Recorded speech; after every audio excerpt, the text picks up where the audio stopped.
Oh, good. It was great, you know, we went in there and it's like you have to slide like this between the trucks. Yeah, it had a lot of impact, huh? Yeah. And then at one point they were talking about one of the fears of that building is that hurricanes are going to rip down and escape. Oh, really? And so they were asking about that. I don't think so either. Chris always said, you know what I do? I back my truck. And because there was a I mean, there was a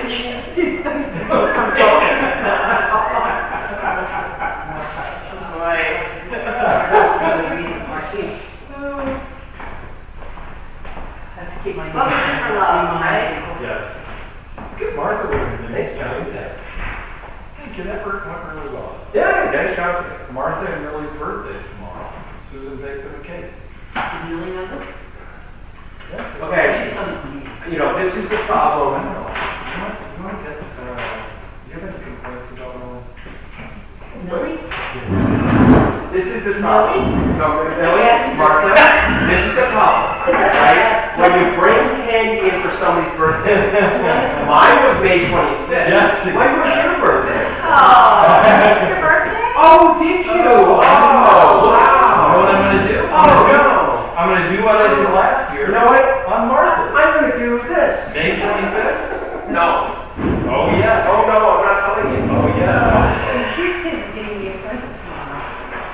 Yes, I am. Who's the president? I'm picking up our golden retriever. Somebody else say it to you. That's going to be like a child. Do you think it can be assigned to any of these, or is this going to be, I think it's going to be.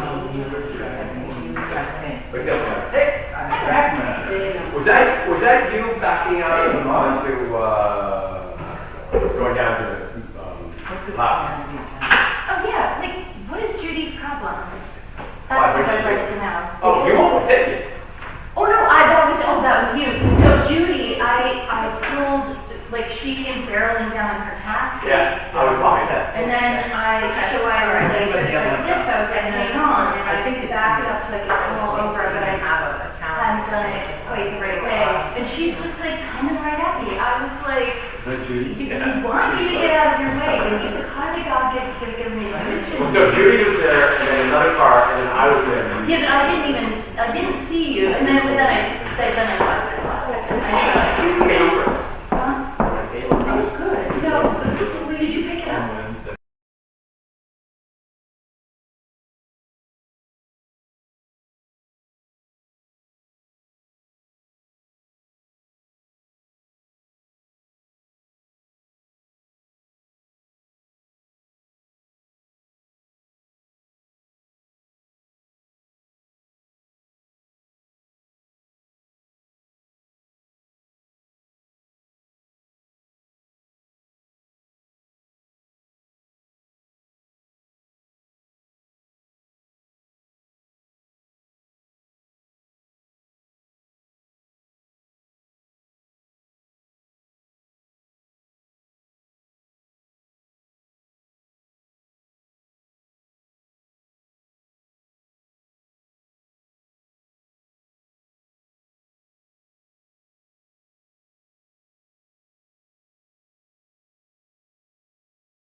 Bill is, he said he's on his way out the door, and I did not. Good evening, everyone.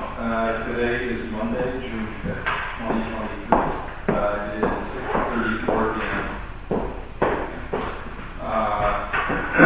The first item on our agenda tonight is an update on a collective bargaining process that is currently underway. Well within the bounds of need to go into closed session. I would accept the motion to go into closed session. Motion.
all the stuff that the state session. Did he teach anything this He morning? did, I don't know about today, but yesterday when we went, they caught like 10 little, they were ponds, you know, little perch or something.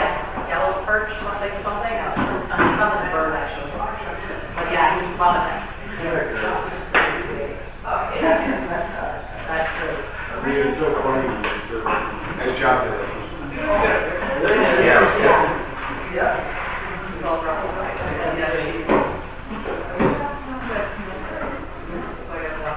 I guess my dad has my kids here, so I had a parent teacher.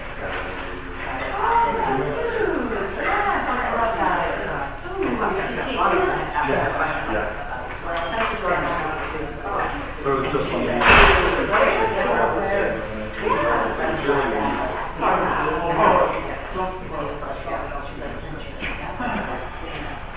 Isn't that great?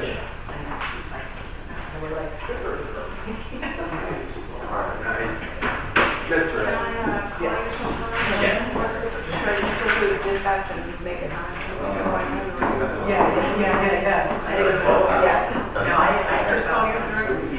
Yeah, so tomorrow.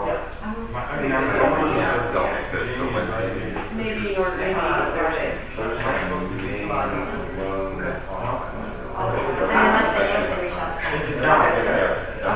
The next 2 days I'm a little tired, I off my head. Yeah, last week, I know. I'm definitely good. I'm refusing from 3 items, do you want to do 3? Or can I do? I think you could just do it on one. Well, no, I'm going Yeah, and that's the one that I do. I'm also. Oh, yeah. So, do I have to?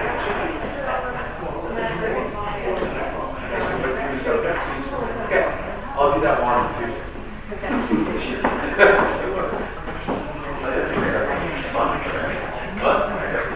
So yeah. It was tired. I noticed I was getting tired.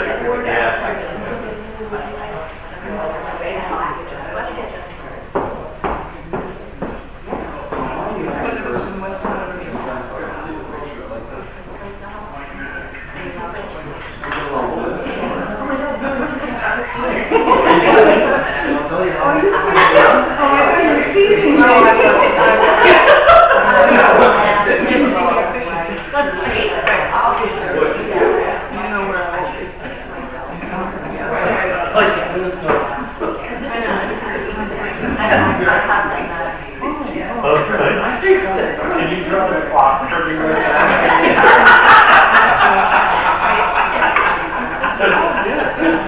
That's a little scary.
Hello, everybody. It's 7 o'clock on Monday, June 5th, and we're going to reconvene the open session of the meeting. As you see in our agenda, we had a collective bargaining matter at 6:30. There's nothing to report on that, but I would accept the motion to seal the minutes. Is that me? favor of closing those minutes? Indicate by saying aye. Opposed, no. Those meetings, those minutes are sealed. Our first matter is to convene as the Board of License Commissioners for a liquor permit application. Can I have a motion to convene the Board of Liquor Commissioners? Second? All those in favor indicate by saying aye. Okay, we are now convened as the Board of License Commissioners. Sven is recusing.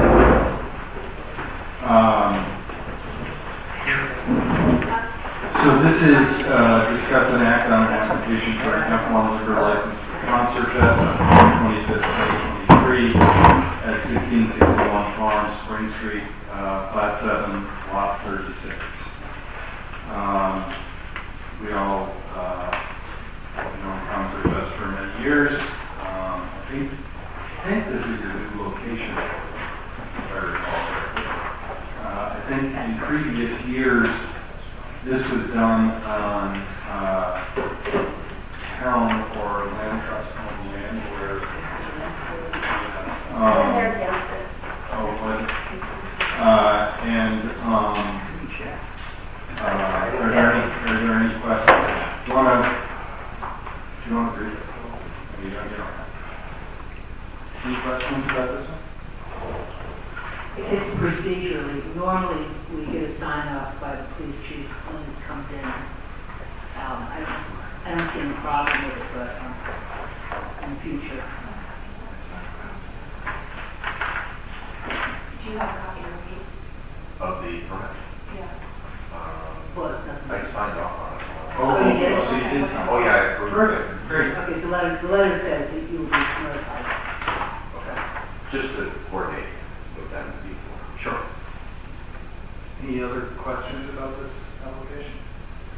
So this request has been made and approved in the past? Yeah. Okay. Yes. When it was not on town. If I recall.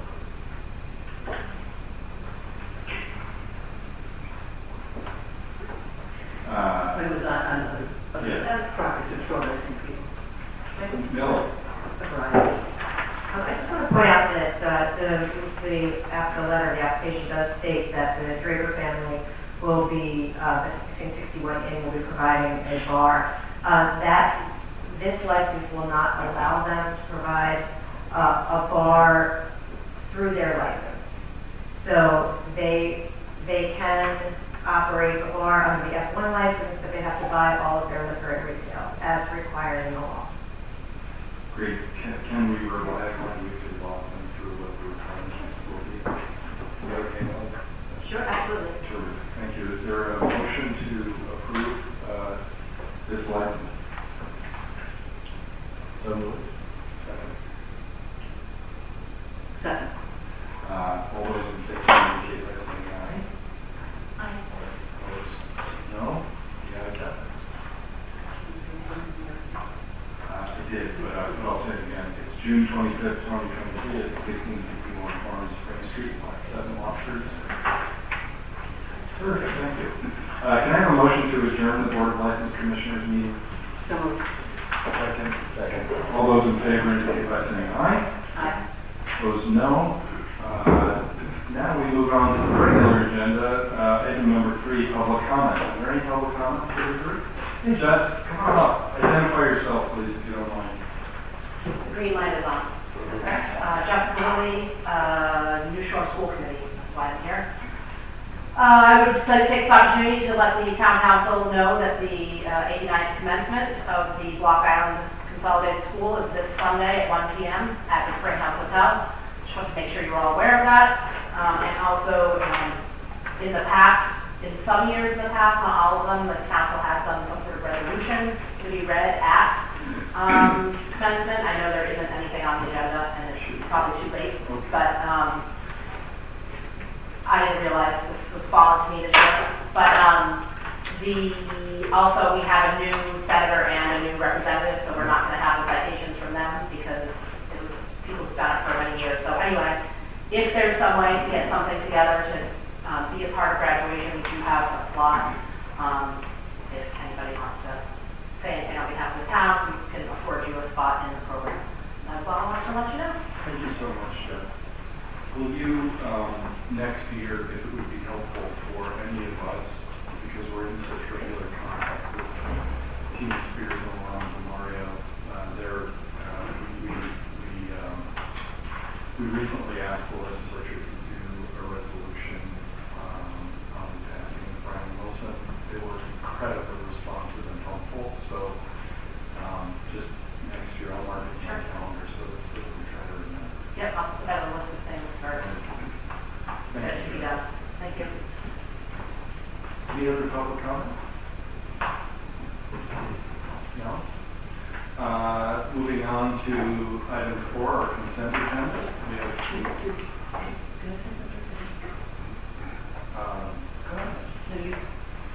today we had, for those of you who weren't there, some of you were a really terrific event on the sort of celebrating broadband and it's being turned on. We had U.S. Senators Whitehouse and Reid both here. We had just a range of people. To me, the thing that was coolest about it is that the ribbon cutting, if you will, was a 3D printed switch that was created by Robbie Foster's tech ed class. It was really quite wonderful, and we had a large number of school children there.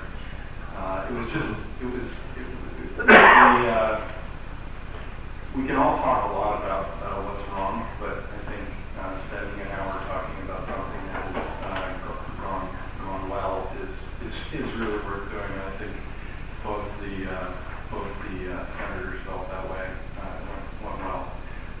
In addition, the remainder of the day, we spent time at the Sandy Meadow property. Sven and Henry DuPont talking about the harbors facility. We spent a very productive, I thought, half hour, 45 minutes with Chris Obie and Kirk Littlefield at the Fire Barn talking about potential public safety complex. That was terrific. And then ended the day at the medical center where both Senator Reid and Senator Whitehouse spoke about how happy they were to have been able to deliver $2 million to the medical center for the renovation and construction job there. That project is finally, after 2 years of challenges finding a contractor, is really gaining steam, and it's a very exciting thing for the community. The medical center was very appreciative, obviously, in their remarks. So that was good. Any other things to come before us? The consent agenda, we have 2 matters of approval of some minutes, and then also awarding the bid for the exterior paint of the beach pavilion. That is in the amount of $26,400. All those in favor of the items on the consent agenda, please indicate by saying aye. Aye. All those opposed, no.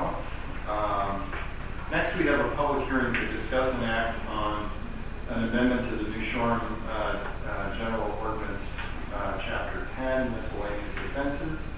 New Article 10-20, Prohibited Consumption of Cannabis in Contract.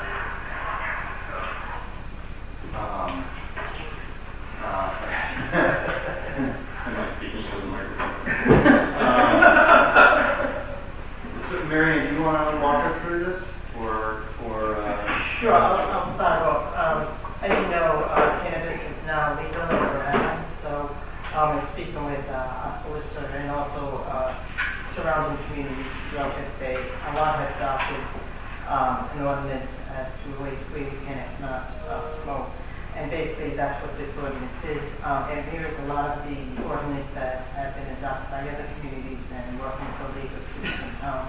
Nick Salico, our solicitor, is on the Zoom proceeding. I'm not sure if he has anything else he'd like to offer besides what I just presented to the council. Just briefly, and good evening, folks. As you know, a year ago, the General Assembly legalized marijuana for all intents and purposes.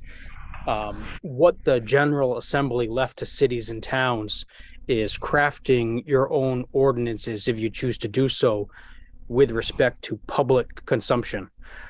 Many cities and towns have taken up that opportunity and prohibited public consumption. Following that lead, we crafted an ordinance to put in front of you tonight to do just that. This doesn't affect in-home use or private use of marijuana consistent with state law, but it would prohibit it for all intents and purposes in public places. Thank you, Nick. And in your opinion, this doesn't run afoul of anything that the legislature has passed? Since I'm the person who drafted it, no, I don't think so. And then I just have a couple of questions that I think are technical, if you don't mind. Sure. The first is under section D, enforcement 3. Nothing in this section shall be construed to prohibit the transportation of cannabis or cannabis products.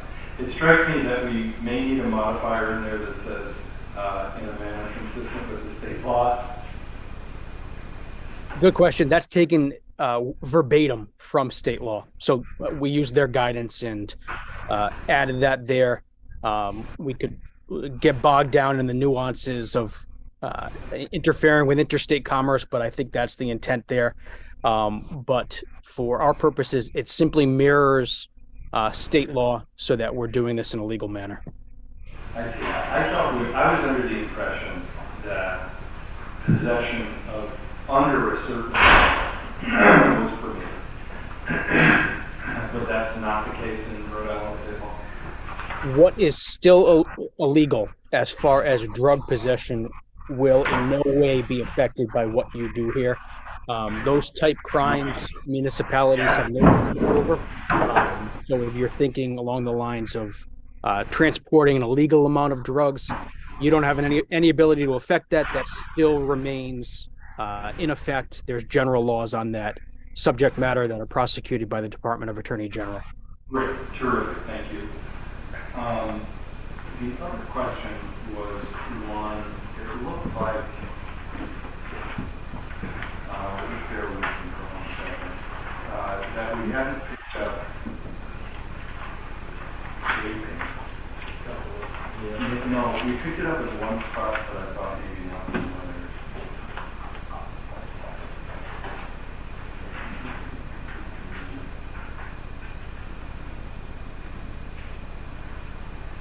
Sorry.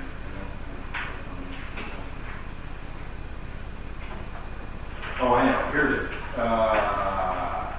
C1, little 3, III.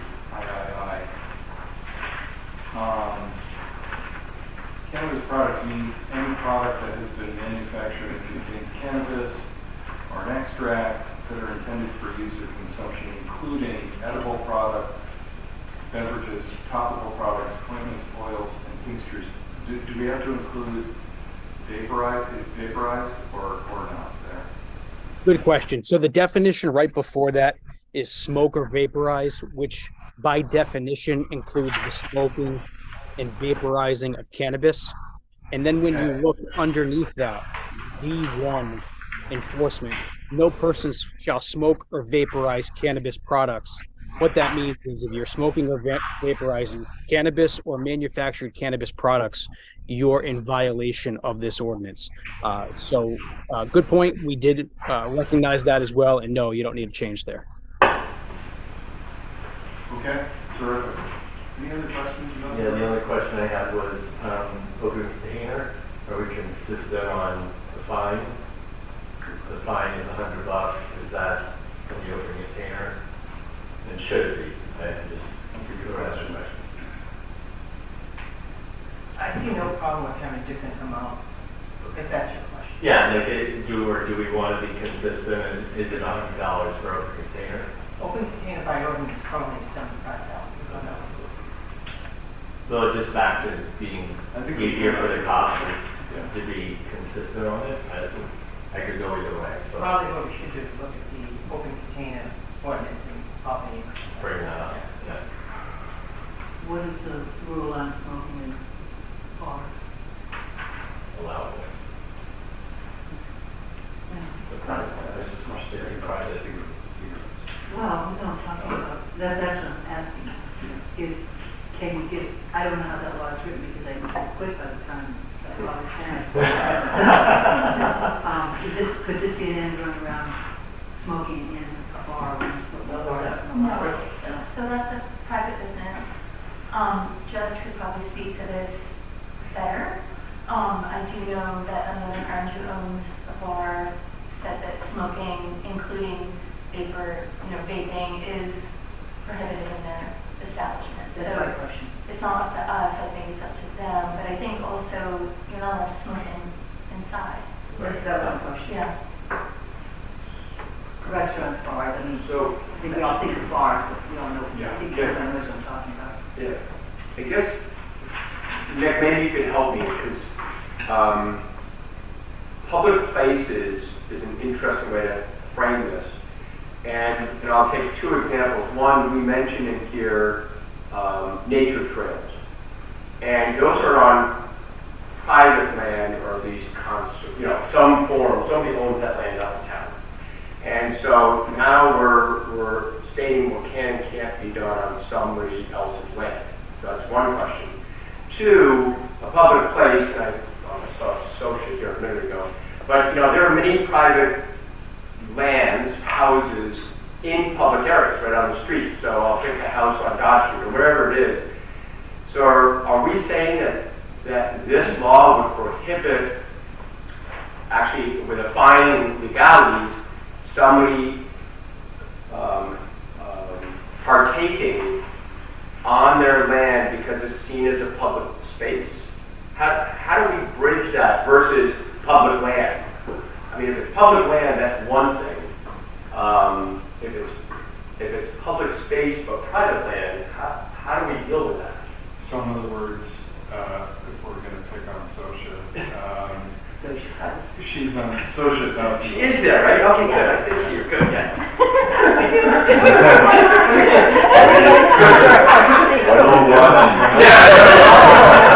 I thought I saw her come in and then she disappeared from me. Nancy, you perfect then. Anyway, so my question is that a public space? It's private property, but it's very public. People are walking by. How do we bridge that? And I'm really thinking about the chief. When somebody complaining, how do you deal with that? And I don't think that's a public space. Then how do we have trails? You don't have trails. Well, I'm just looking at the ordinance. I'm looking at the draft. I think we have a wide variety of trails, right? So we have a trail that runs around the playground. That certainly would be a problem. Other trails are on private property. They're on a combined amount of, I think this would be them acting on a complaint, and then it would have to be up to the police department to discern whether there's really a problem or not. I don't know whether we need to figure it out right now. Well, is it illegal to partake on the Great Salt Pond? Is it illegal to partake when you're out in the, I'm just saying recreational fishing areas.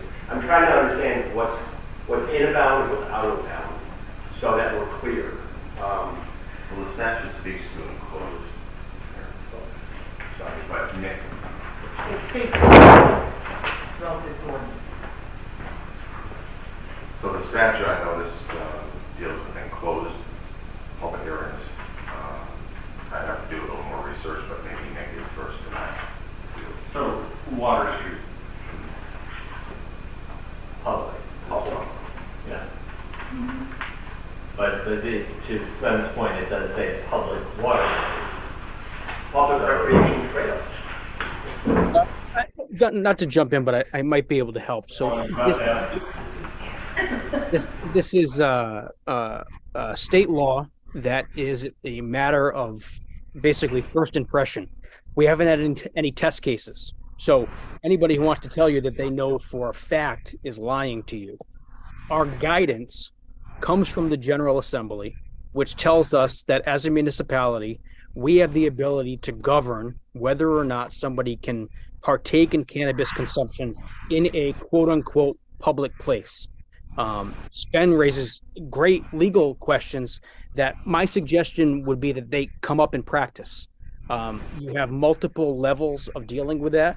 Number one, I believe it was Molly suggested it. It's police discretion on the ground, whether or not somebody has violated an ordinance. And then you have prosecutorial discretion with whoever is prosecuting an alleged violation.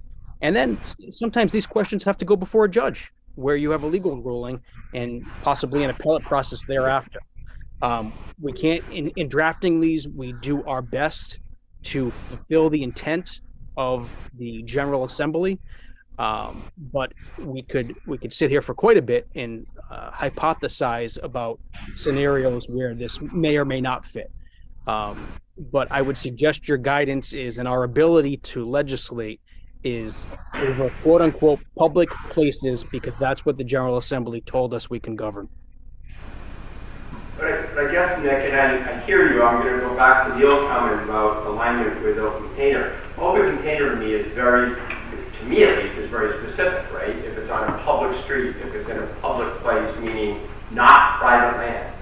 So, I mean, of course, Sosha. I'm on Sosha's land, I have an open beer, everything's fine, we have drinks on her lawn. I take that drink and go on the street, I have now entered public space, public owned space. Here, where I guess, you know, why don't we just change language to be anywhere? So, to me, this, when we start talking about trails, literally recreational fishing areas on Block Island, is that the ocean? I mean, I don't know where that line draws and how we have teeth. So I just want to make sure that when we pass something, it has teeth. Right. I'm more about the detail than I am about whether I agree with it. And it's a great question. If there's certain areas where you feel uncomfortable or the line is too vague, you folks sit as a legislative body. You can discuss amongst yourself and strike certain quote unquote public places as the individuals. I already unveil myself as one of the drafters, as the individuals who drafted this foresaw, or you could add to them. It's up to you. Again, the guidance would be public place. So if in the list here, in the draft ordinance, you feel as though we shouldn't include a certain area, I would suggest we strike it. If you think we may have missed some, then we can add to this ordinance. So I think a recreational fishing area is like the tug hole, right? So. Which is private land. Is it? Well, I don't know, okay, we're domestic. So my neighbor's kid was fishing there, right? So do we really want to create a situation where we're saying we're going to turn a blind eye to the group fishing next to that kid? You know what I'm saying? I think we want to leave it the way it's written so that if there's a problem, it can be addressed. I think we should leave it the way it's written, see what happens this summer, see what happens in the state, and we know this is an ordinance, it's not a law that's going to be passed, written in stone. So just to make sure, I'm not trying to pick fights here, we're comfortable saying public trails is, well, you know, we'll wait until we see what the chief has to deal with, and you can't partake on public trails. We're going to say and I hear you on the tug hole. If somebody is out partaking on the Great Salt Pond, in theory, they're not allowed to, because that's a fishing. That's a state's problem. Well, We know that. we own the land, so We that's know that. Not that floating underwater. I'm just trying We to. gotta do that in court. I'm just trying to get down to. Do you have a suggestion for a change, or? Yeah, I would kill the recreational fishing areas, and I could kill the trail. Well, how about this? That's just me, but. What if we were to approve it the way it is? Would it make you more comfortable if the groups that own the trails, if they were to sign on to this too, if they were to adopt this as well, would that make you more comfortable?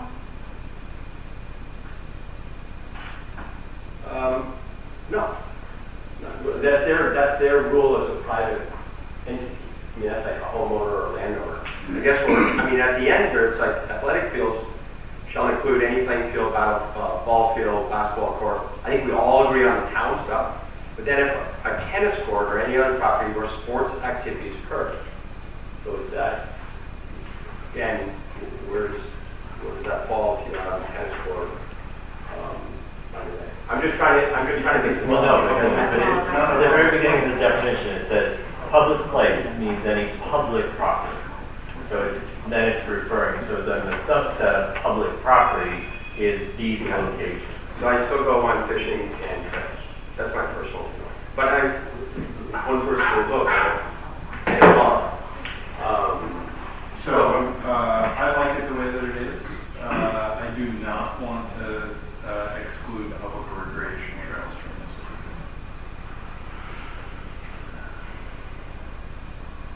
To be honest, I think a whole lot of people don't know what is and what isn't private. There was just yesterday I saw something about ore hunting in the maze, and clearly people have no idea where the maze is and where Clay Head Trail is, and where Clay Head is in relationship to any of that. So I think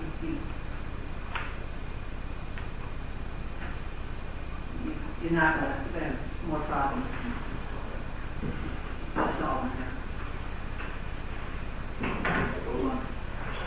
All right, can I have a motion to, oh, sorry, David. Yes, you're right. I'd like to get some clarity on edibles. I'd like to get some clarity on edibles. So in the definitions, actually, let me tell you what paragraph. In paragraph C, little 3, cannabis products are pretty discreetly described to include edible products.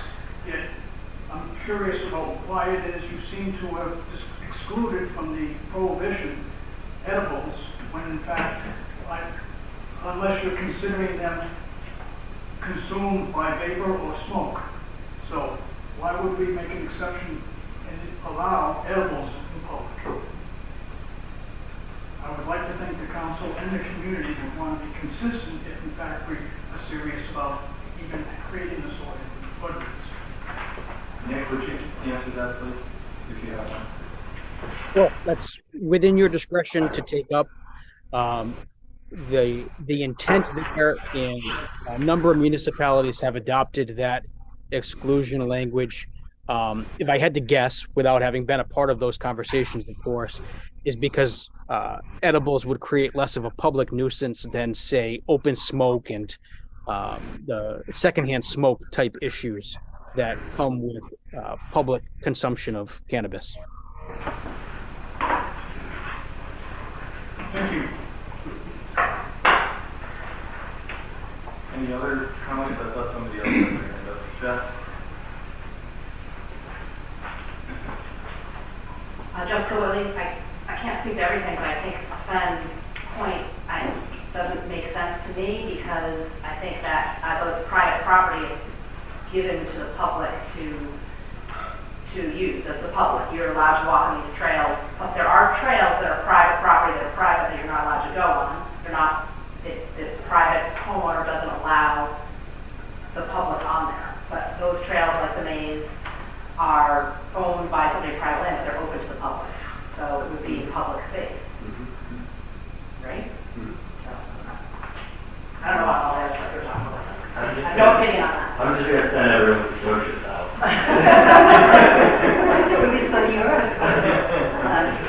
Neil, I think you have more. Maybe come sit in the yard. That's private. Is there any other public testimony come before us? If not, I would accept the motion to adjourn the public hearing. Second. Second. All those in favor of closing the public hearing indicate by saying aye. Opposed, no. Ayes have it. Now we are in the act portion.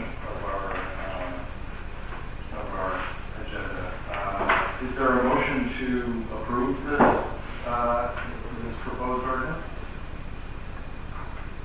So moved. Second. Second.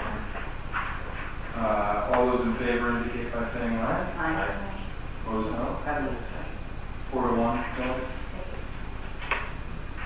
And the reason to state. Yeah. That's on the topic, it's about the two. Absolutely.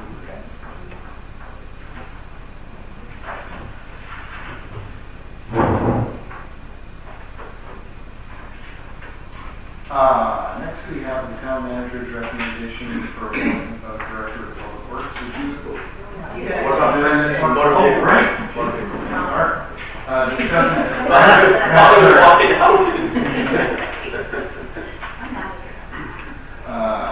Discussing act on request from the Commission on Motor Vehicles for Hire for a rate change, implementation of a fuel charge of $1 when gas prices meet $4.75 or higher.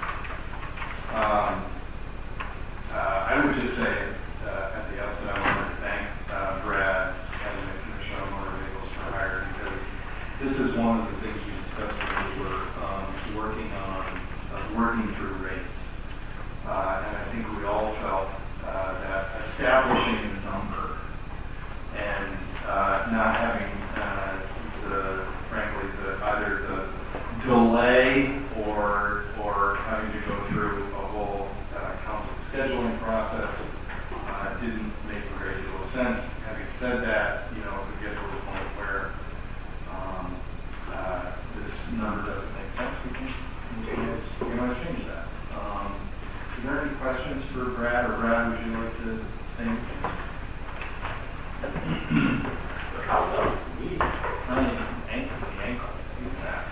So you had asked us to kind of go through and look at some history and everything. And what we did is we looked at prices on mainland and everything and out here. And realistically, what the figure that we used a number of years ago, and we're not near that at this point, we felt was reasonable. And we put that in place for the proposal for you guys. And if it went 475 or higher, we'd go on, and if it went lower, it would come off. Wonderful. Any questions, concerns? Anything? Millie, do I merely make a motion to approve this policy of the $4.75 figure? Yes. Well, that's the motion that I made. Second. All those in favor indicate by saying aye. Opposed, no. The ayes have it. Thank you, Brad. Thank you. Please, please thank people. I know that more work went into this, and I really appreciate it.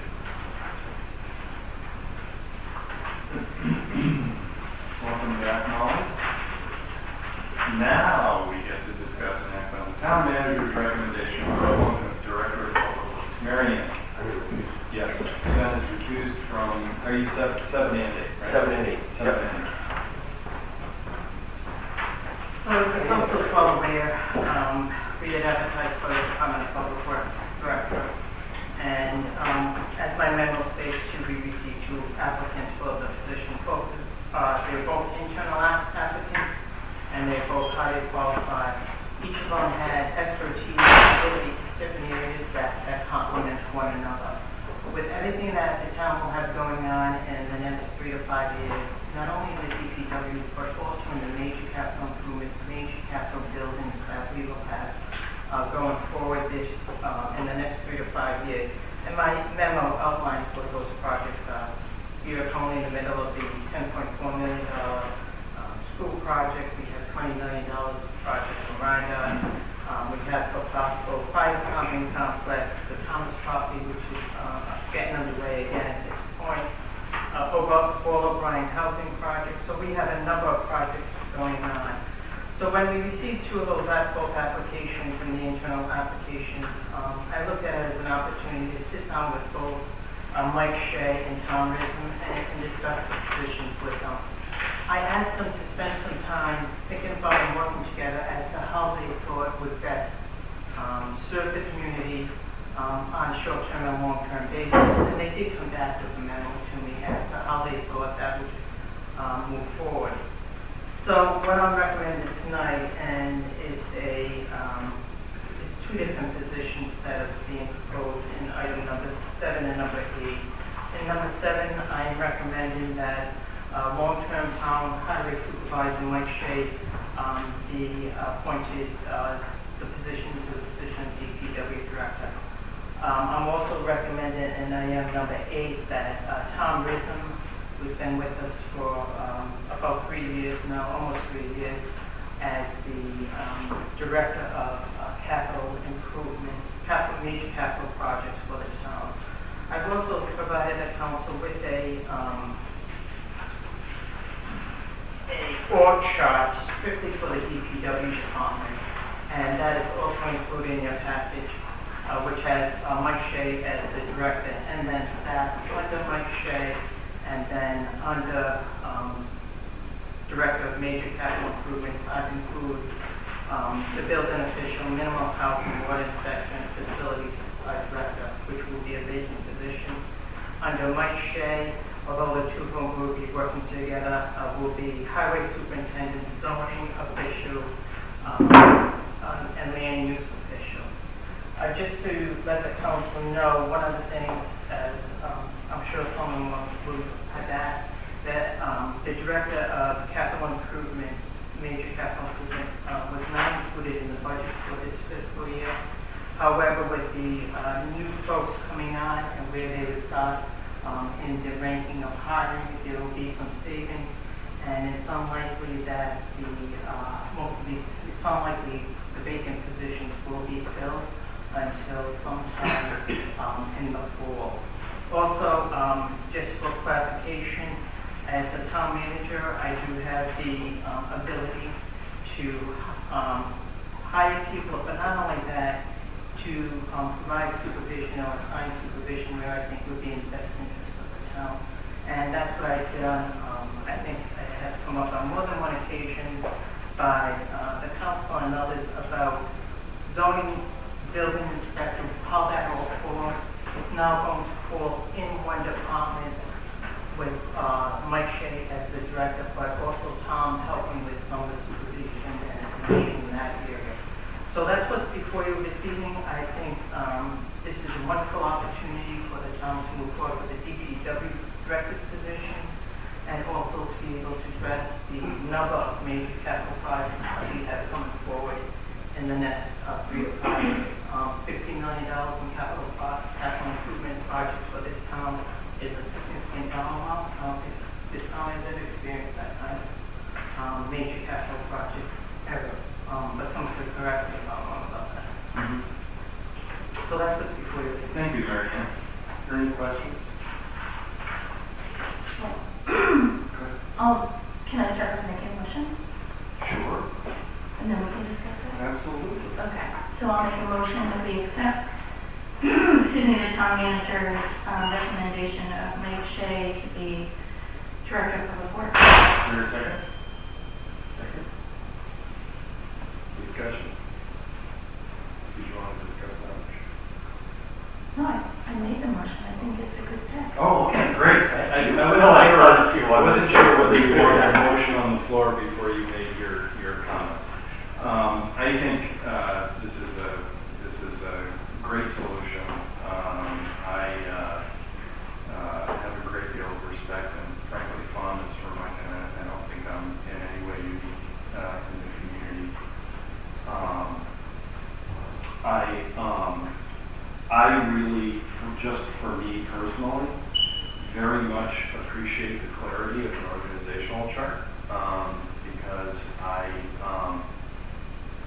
said to Marion recently, I have a hard time explaining things that I'm not exactly sure how the flow works.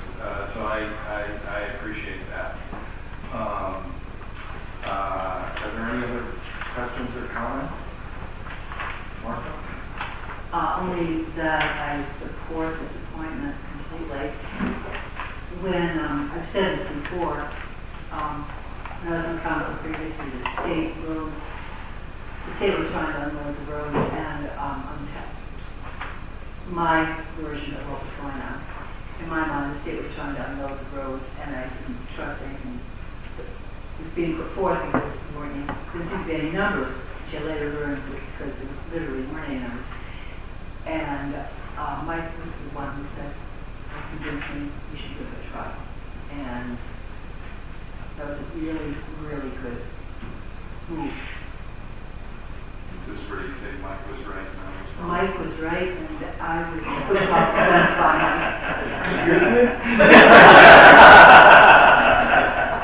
I didn't want to get in this game. I'm not supposed to say it out loud. So I have one question, and it involves, so we're required to fill the facilities manager role pursuant to the charter, correct? Right? I would have to double check. Yeah, But I'm I'm pretty seeing sure if you yeah, put that. it's in the charter. So here's the question. The question I have is not about the appointment of the facilities manager, but we will presumably have things that come up. I mean, one of the things that Tom has done is implement the sort of, I don't know what the computer program is called. What's that? Well, so should we vote on this motion before we? So that's a really good question. I thought that given all of this reports to Mike, it would be worth asking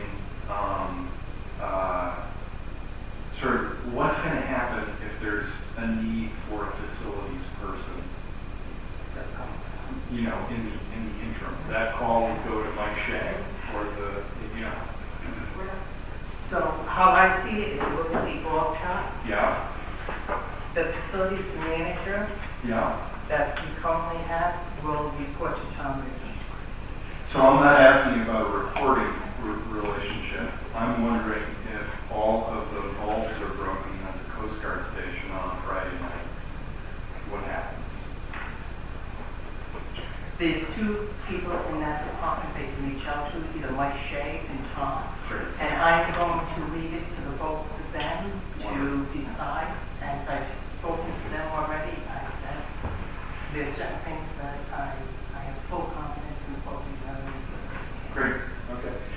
We have a motion on the floor. Is there any further discussion? If not, all those in favor, please indicate by saying aye. Aye. Those opposed, no. Ayes have it. Thank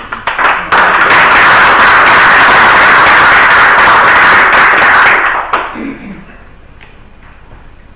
Item number 8, discuss and act on the town manager's recommendation for appointment of director of major capital improvements. Aaron, you describe this? As I stated, this is a position that will work closely with Mike Shea. I'm recommending that Tom Reason fill this role. As I stated to the council, I asked the two of them, once I received their applications, to sit down and discuss how they can both work and fill different roles that will be beneficial to the town under the Department of DPW. They did, and pretty much what they came up with is what's outlined here with some tweaks. And I'm recommending that we appoint Tom Reason as the Director of Major Capital Improvement. And it echoes what I said earlier. I see Tom taking on most of the major capital improvements, which he has started already. He's been very instrumental in the $10.4 million school bond issue that capital improvements are doing to the point where we have relied on him to look at the HVAC specifications and create some questions and good points. So I'm looking for him to take on that role and move forward with it in other major projects that we have coming up in the next. Great, thank you. Are there any comments?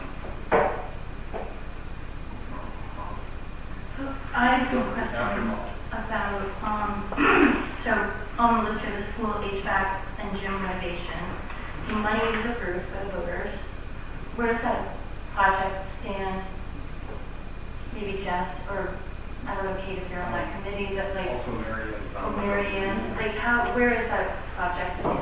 So, let's see, to give, not to get too much in the weeds, what happens when you have a project with the school is what Rhode Island Department of Education has some requirements, stage 1, stage 2, and stage 3.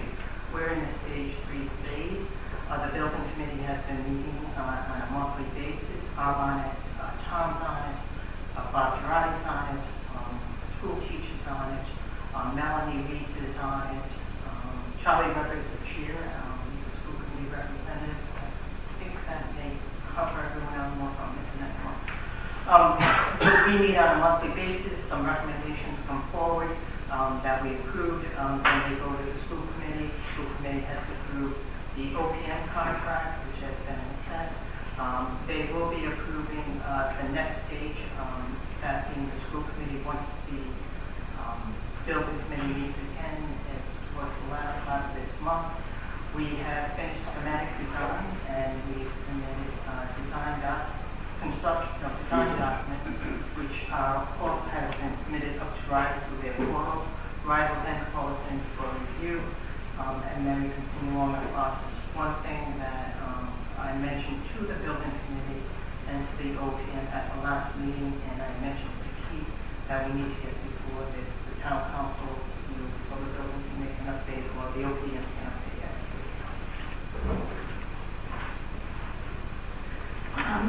Excuse me, so the next one on the list is the fire department complex. And I know that was not on the agenda for the financial town meeting. So where does that stand?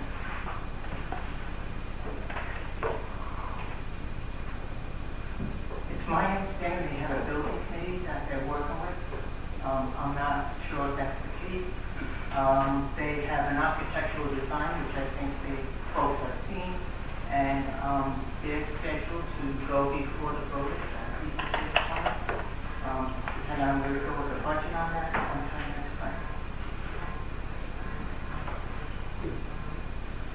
And then the next is that RIDE funded roadway paving safety enhancements, the $20 million from the state. Is that underway? That, we anticipate the funding. RIDE has, Ryan has reached out to me recently as the person they assigned to work with us. Funding will become available in the fall when the federal budget begins. So we have every intention of seeing that budget from a design perspective and road committee. And then the Thomas property, the money was voted on by the voters at the financial town meeting. But where does the rest of that project lay? We then before the zoning board has helped with the proof by plan. They gave a very favorable decision. It's in the zoning board. We just went before the zoning board. They held a public hearing. We don't have an affirmative vote on that. We anticipate an affirmative vote on that at the end of June. Tom Reason is currently working on bid specifications to get those on the street. Hopefully the bid specification will be on the street, and that was around the same time as the zoning decision comes forward. It may not happen that way based on what happens, and then we'll bring those specifications, bid award to the council, and then we'll start moving forward. We have a resolution tonight on that. Yeah.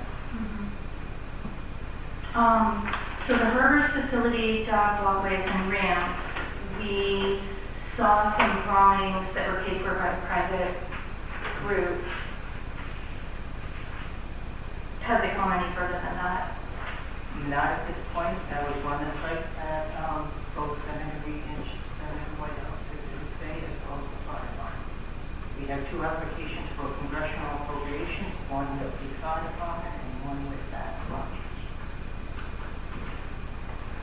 And then I'm curious if you could describe the Coast Guard facility motor pool, $3 million. What is that? The Coast Guard facility needs major work, and that's what that funding is. It hasn't gone before the voters. It's in the planning stages, and if you look at the 6-year capital budget, it's probably out 2 or 3 years. You have to, and don't quote me on that because I don't have a capital budget on it. Okay. No, I just want to get a timeline of like when these projects are laid out. So the transfer station, $3 to $5 million. Is that underway, or is that? That's another one that's probably a good 2 years And then the, the Ball O'Brien Housing Project, that's the 16 apartments, right? Correct. And that, That has also been before planning. They had a public hearing with zoning. They've asked for it to be held off because there's some stuff Canada had asked them to do. So the latest going before the zoning board either the end of this month or July. Well, that's what it's on that board. Unfortunately, the funding that they did request to Rhode Island Housing, they did not get. They did do a brief debrief with Rhode Island Housing, mainly because they weren't shovel ready. However, based on that debrief, Rhode Island Housing asked them to submit again in the fall, and they're much more optimistic with what may happen with their application. okay. So that, and that would then have to go before financial town meeting also, right? Not necessarily. Not if they got all funding from the housing.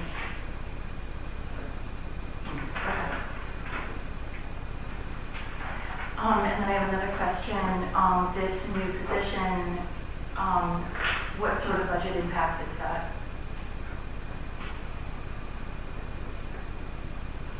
I think it's about 100,000 including benefits.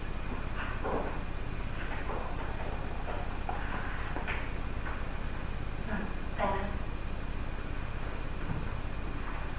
And I guess Chuck, the facilities director, maybe, not Chuck. There may be a facilities director. Oh, okay. Right, sure. Thank you. But I didn't want to say that. Thank you. Any other questions? Comments? Yes, we have two people from, go ahead, come on. Welcome. Hi. So first I want to say I'm not speaking tonight on the qualifications of the candidate. I'm not really speaking on the potential needs of the position in the long term. I'm most concerned with how the hiring recommendations came to be. And I think that's more succinct than I read it. So, I learned about this item last Friday afternoon, a couple days ago. And I was surprised, but I was also not surprised. And here's why. So it was surprising to me that this hiring recommendation wasn't included on the initial agenda. And then was added late Friday afternoon. That felt very short turnaround. It also surprised me because the brand new non-union job created for a specific candidate, a candidate who currently fills an existing town union position. We just concluded budget season. Taxpayers didn't hear about the need for this job. The position wasn't posted publicly. We didn't approve the budget for it. And it wasn't open to any potential applicants. It's also surprising to me because we just lost the funding for another position, human resources position, which the public did vote for, and did fund. And we were told there was no money, and there's no further movement to restore that position. I was also not surprised by this announcement. I was not surprised because the town manager has repeatedly spent time, energy, and given specific priority to this candidate. When the candidate was hired for the position that they currently hold, the town manager changed the position to department head, making the position supervisory, changed the job description without the input or consent of the union. Later, the town manager began proceedings to remove this candidate and other supervisory positions from the union. And when the Director of Public Works position was posted and the applications closed months ago, without an announcement, it seemed strange. And now I feel like we know why. There were 2 qualified applicants, at least. And the town manager created another job for this applicant to fill. When I asked the town manager if there was public knowledge or your input in this process, I was referred to the charter, which states that no one has to prove it, see it, as she just stated. Regardless, I think there's a better, more transparent way. I encourage you to table this, maybe revisit the need for this position next budget season. This isn't new information. Like I said, we've been sitting on this incredibly pressing. I understand that there are a number of capital budget projects in the works. But as we know, a lot of these are still several years out. I would love to see this job posted publicly. I'd love to see all qualified candidates be able to apply for it, and to be considered and vetted. I think that editing an agenda so the public has little time to be made aware of the creation of this unbudgeted, then preferential job position, following directly on the heels of the new town budget is not a great look, and I don't think it's best practice. Again, I get that there are a large number of capital projects currently. I'm working in one, and there's more down the pipeline, but I don't think it merits normalizing behind the scenes in the first place.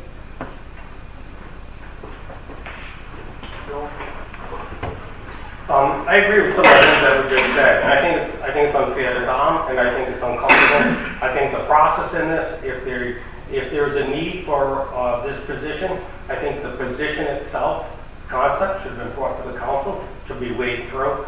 But when you're talking about $100,000, that's a big impact that will come down. There are a lot of other departments, that have been cut or weaned into what it might have been. We've gone a long period without a public works director in there. And I agree, I don't know how you can put someone in this position without advertising it. I just don't. I'm just surprised it is. There's been no advertisement for the job and so forth. And like I said, I think that it's unfair that it puts Tom in whether he is the best candidate or not, whatever it might be. And I think it makes it uncomfortable from that end of it. So I think this process is, where it may be good at the end, the process how it's being presented is flawed. Thank you.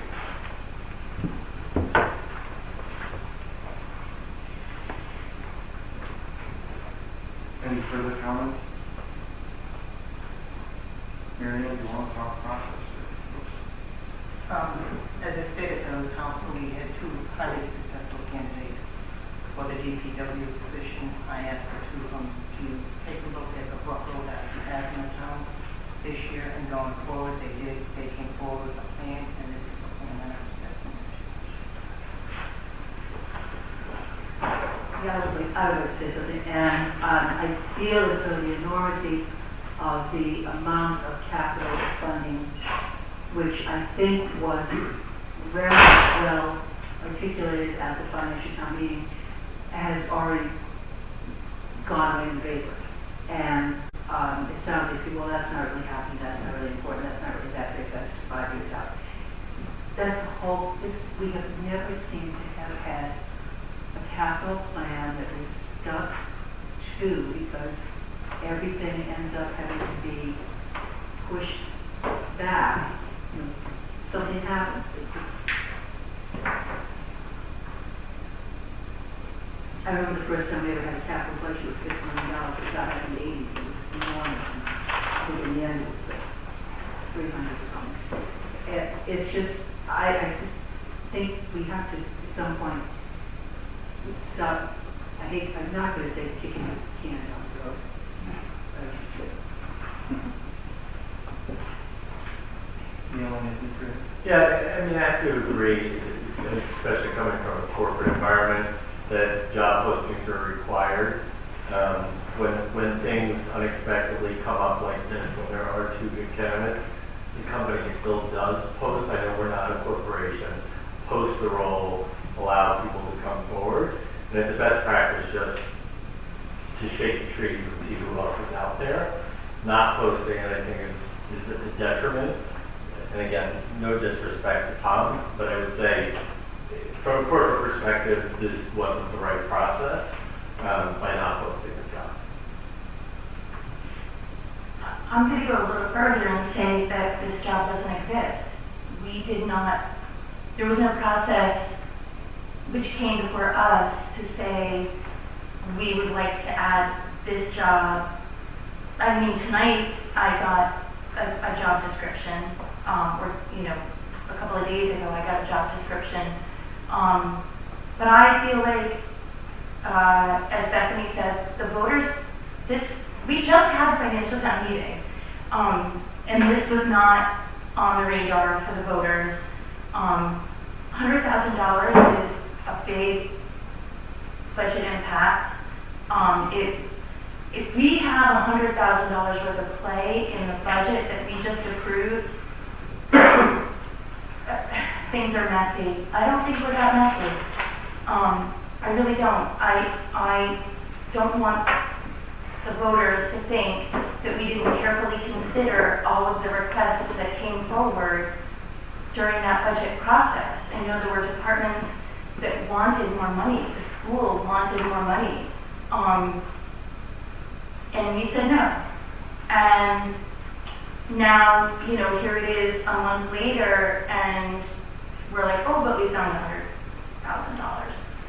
I just don't think that's the process. And I also don't, I think the process is we decide if we want this job, we approve the job, we approve the job description, then we figure out if we have the money to fund it, then we advertise it, then we fill it.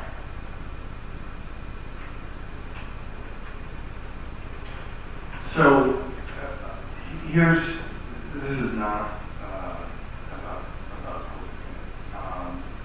I actually think, here was my thought about this. We have 2 people who applied for DPW who have obvious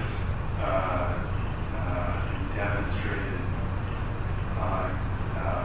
years-long really commitment to the town and to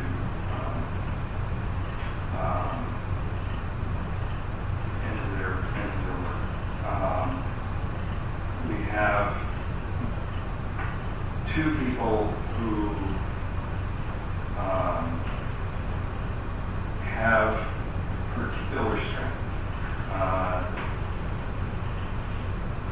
And we have a need that goes beyond public works, beyond just facilities in quotes. And I actually thought this was a pretty elegant solution and good for the town. I don't. Part of the reason I asked the question about what happens when there's a facilities manager question is I am hope that we would, I'm assuming that the idea is to take the amount of money that we're spending, that we have allocated for facilities manager, applying it to the director of capital improvements role, and then the delta is whatever it is. Is that roughly, is that a fair description of this financially? That's kind of what I'm saying.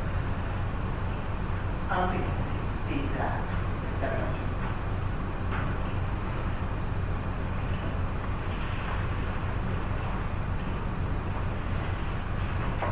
All right, so what about the posting issue?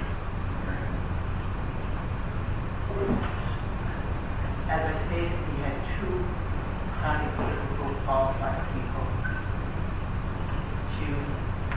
I think I asked them to think about this and come up with a solution based on what we had going on in the town. And they did. And that's what I'm moving forward with. We can post it. However, I had 2 candidates, and I asked them to take a look at it. So I'm asking what is quite frankly a very practical question, which is, I have a sense that this is going to be a 2-2 vote. We can post it. And we're gonna end up, in my opinion, throwing out the baby with the bathwater. We will. And that doesn't make any sense. So we can table this one and not post it. Are people comfortable with that? No, Okay. because this job doesn't exist. We did not approve this job. So, I mean, we could advertise Cupcake Fairy too, right? But we didn't approve that job. I mean, I'm used to be sarcastic, but we did not approve this job or this job description. So, Molly, what would you?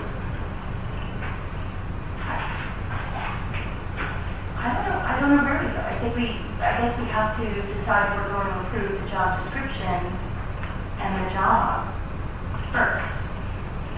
I would think that that would be the first step, and then we would have to figure out how we gonna pay for that job. And do we need to, does the charter really say, I'm sorry, I was just trying to look it up, but I didn't find it, but, does the charter say that we have to have a facilities manager? Or does it say may be a facility? So if it's a may, then maybe if we decide we want to have this job, maybe we have some wiggle room, but like, I think we have to start at the beginning. We're starting at that end. And then there are other procedural problems here as well, is that like that it didn't get advertised and this wasn't approved by the voters and, you know, and it could have been. This all could have been rolled out weeks ago. I mean, that job was advertised months ago. So this all could have been done before financial town meeting.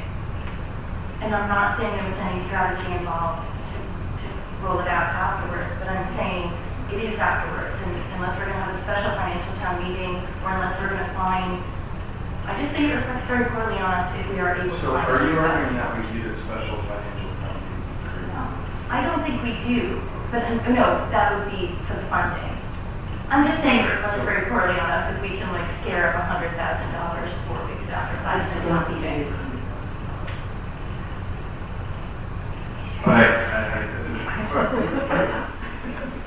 This lady wants to talk. Oh, I'm sorry. I was paying attention to my colleague. I apologize.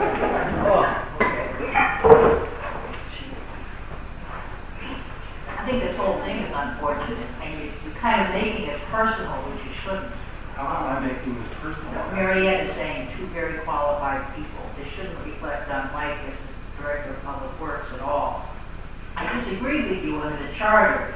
You can maneuver particular jobs amongst existing positions, but the charter says only the council can create a position. You didn't create this position. As Molly says, this is a new position. This has to come to you for you to agree to create a position, get a job description, and somewhere along the way, some of these things probably could easily fall under facilities manager. You can, without creating a whole new position. And then once you have the position created, the job description, you advertise. That's the way it's supposed to work. And it's really unfortunate that it's had to come this way, because it shouldn't be a 3-2 vote. There shouldn't be 3 people who are approving this process either.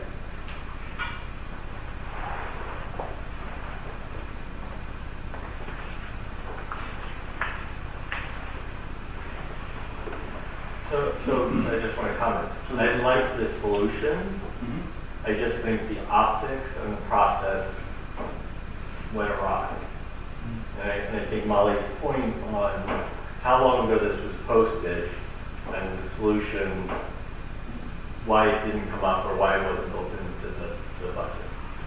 And so at this point, we got to move forward. Yes. So I think my recommendation would be, let's post the job, let's approve the job description, if that's what we need to do, and see what comes through. The optics of that obviously are pretty slim that someone's going to come forward that's going to be hired. I actually think Tom's very talented. So again, this isn't about the candidate. For me, it's more the process.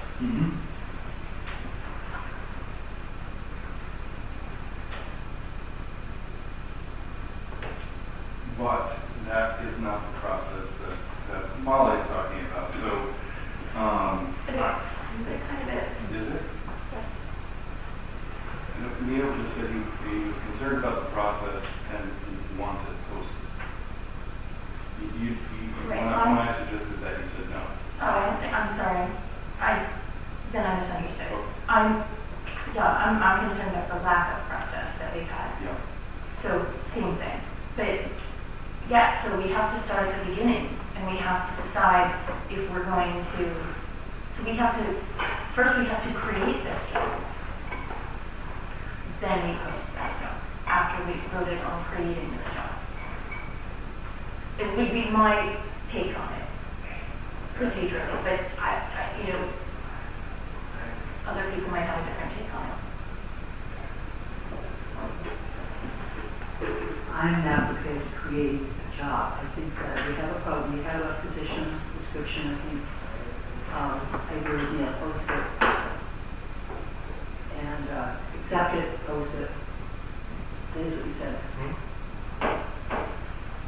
So, If that clarifies it, I do not think there was any ill intent. I think this was an honest sort of approach to try to meet a couple of different goals, and I think that anything that's been said to the contrary is appalling. So you think that we should skip over approving the job and the job description? We should That all goes together. I disagree. We disagree. Okay, I'm going to disagree that we have, as a council, we have not approved. So the town manager has created a job. It should come to the council to, do we approve that? Council to be approved, be approved, and approved the posting. Right, that's two separate things. all right, so if we can move on, Mary Ann, at our next meeting or the meeting after next meeting, I hope, can you please come to us on this again? Does that make sense to you? Sure. Okay, we'll move on. Thank you, Molly, Neil. So I guess the question before you is, do you agree that there should be these two positions? We went from having no director of public works. Now we basically have two people within doing basically that job. And if you, they say no. No, it's not two people doing that job. Well, there is, because currently under our structure, you have the director of public works that did all of those items. The position of public works, the structure, that person was responsible for those. I'm not saying this isn't a good idea, but I'm just saying the thing before you should be is because you're creating another position in there, which is taking over the load of the public works director. Isn't that the conversation we're having at the next meeting? That's what I just suggested. I thought you were accepting what you had here. You're saying you wanted to come back. Thank you. All right, item, this is our resolutions, is that correct? Oh, no, update on that, sorry. Yes. So this is update for staff, just so the council knows that we have hired 4 CSOs. They will be starting in the mid-June. We originally had 5 applicants, but 1 was deployed, so we hired the 4 remaining applicants. I know in previous summer we had 8 and we had budgeted 6. However, we only received 4 applicants, and we are hearing that even on the mainland that have CSOs are running in the same department. So the 4 CSOs have been hired. We have our 2 reserve. I'm sorry. The uniforms don't fit everyone.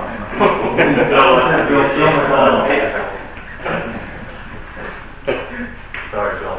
That's all right. Maybe you didn't think of it. Our 2-year-round reserve officers will continue working with us for the summer. We also know we have the state troopers who are also presently, I'm sure you folks have seen them, based on the Memorial Day weekend.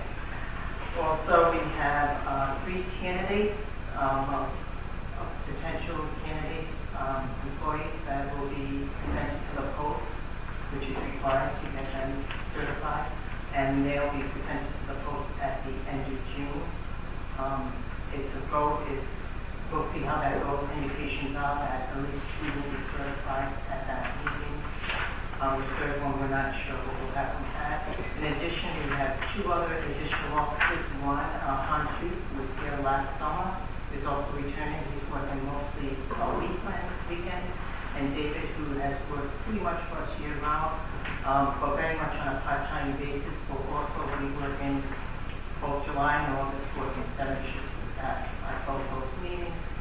And finally, the chief has reached out to Major Allen, who's been working with, from the state police with staff here, and the major has agreed that if we really get into a bind, they will provide state troopers to fill in some of those shifts.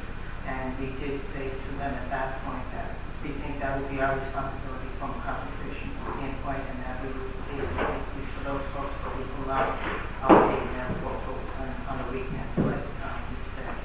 So it's optimistic and good news. We have reached out to other departments as relates to ballot and the agreement that we have that 2 uniform officers be on the weekend. Currently, we are having some problems filling those positions.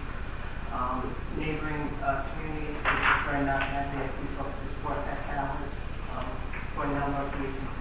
So we'll see how that goes. If you remember, the agreement does state that if they don't have police officers, they need to have additional security posts. So we'll continue working on that. Molly? Can I just ask a question? So it's up to the town to provide uniformed police officers for ballots? No. The consent agreement that we entered into with ballots had a provision that we would have, that they would have actual sworn officers at certain times, that we would basically we would hire them and ballots would pay for them. And they'd be under the direction of the chief. And it would be under the direction of our chief, not under the direction of ballot security. The fundamental problem is not a block island problem. It's that there aren't any police officers. It can be as simple as that. Around there.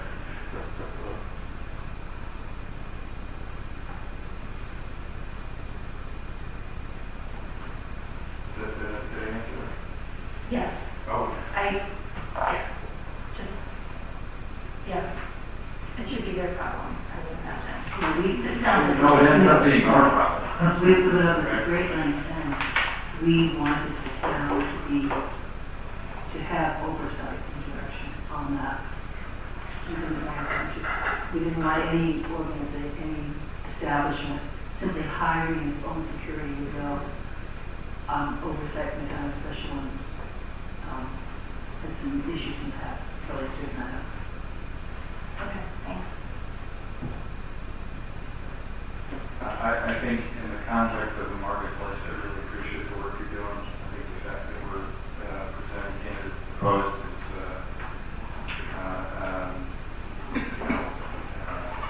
not a simple hiring procedure, probably as it should be for police officers, given the seriousness of the responsibility, and appreciate the work you're doing. Any questions? Let's see. Item number 10, discuss and act on USDA documents to finalize the water district grant loan for the water improvements project in 2023. A, agreement between the USDA Rural Utility Service and the town of Ducharme for grant funds not to exceed $2,509,000. John, how are you, man? Good. We can wrap all of these three. The first one is the grant funding for the 2.5 million. The second one is the 3.1 for the loan. And then the third one is the town end, similar to the your next agenda item for the commons project. Sure.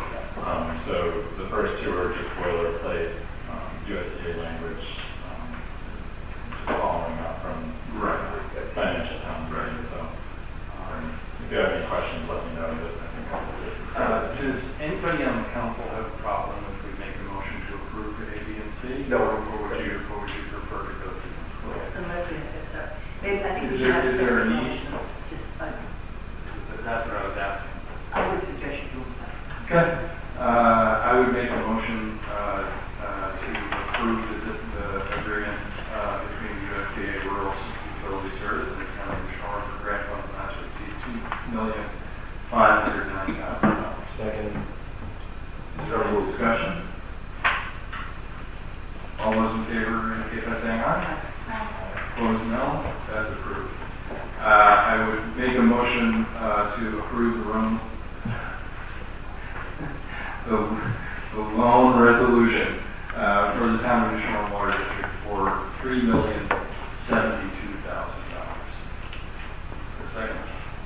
Second. Is there discussion? All those in favor indicate by saying aye. Finally, I would make a motion to approve a resolution for the issuance of bonds and or notes not to exceed $3,100,000 for capital improvements at the Block Island Water District. Second. All those in favor indicate by saying aye. Opposed, no. Ayes have it. I just want to say one thing quickly. Thanks for your support on this. This is just the beginning for me. So continue to support me. This is literally just the start, and We'll see what we years can do. ahead. So please continue your support because we've got a long road with a lot of projects. So I appreciate it, but please keep your support with me. John, question I always ask, what's the level of extent on this place? It's right at the intake, so it's 125. Compared to last year? It's a little lower than last year. Obviously, it's been very dry. So it will be interesting to see what happens on that. Yeah. My garden is best. Right. Yes. So yeah, and it's June. So, anyway, thank you guys very much. Appreciate it. Next, we have the discuss and act on a resolution approving the issuance of bonds and or notes in an amount not to exceed $1 million for financing the planning, design, construction, development, renovation, furnishing, and finishing of a rental housing program on Class 8, Lot 218, Thomas property. This, as the original was approved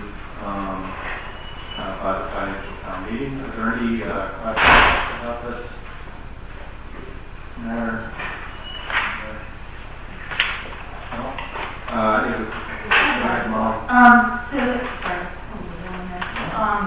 So there, 1 million is what we approved at the financial town meeting, right? So this is, we're just moving that forward because there was money left over for a previous project, right? Basically, That was already moved. yes. Got it, okay, that's what I just wanted to clarify, Yeah. okay, thanks. So I would make a motion to,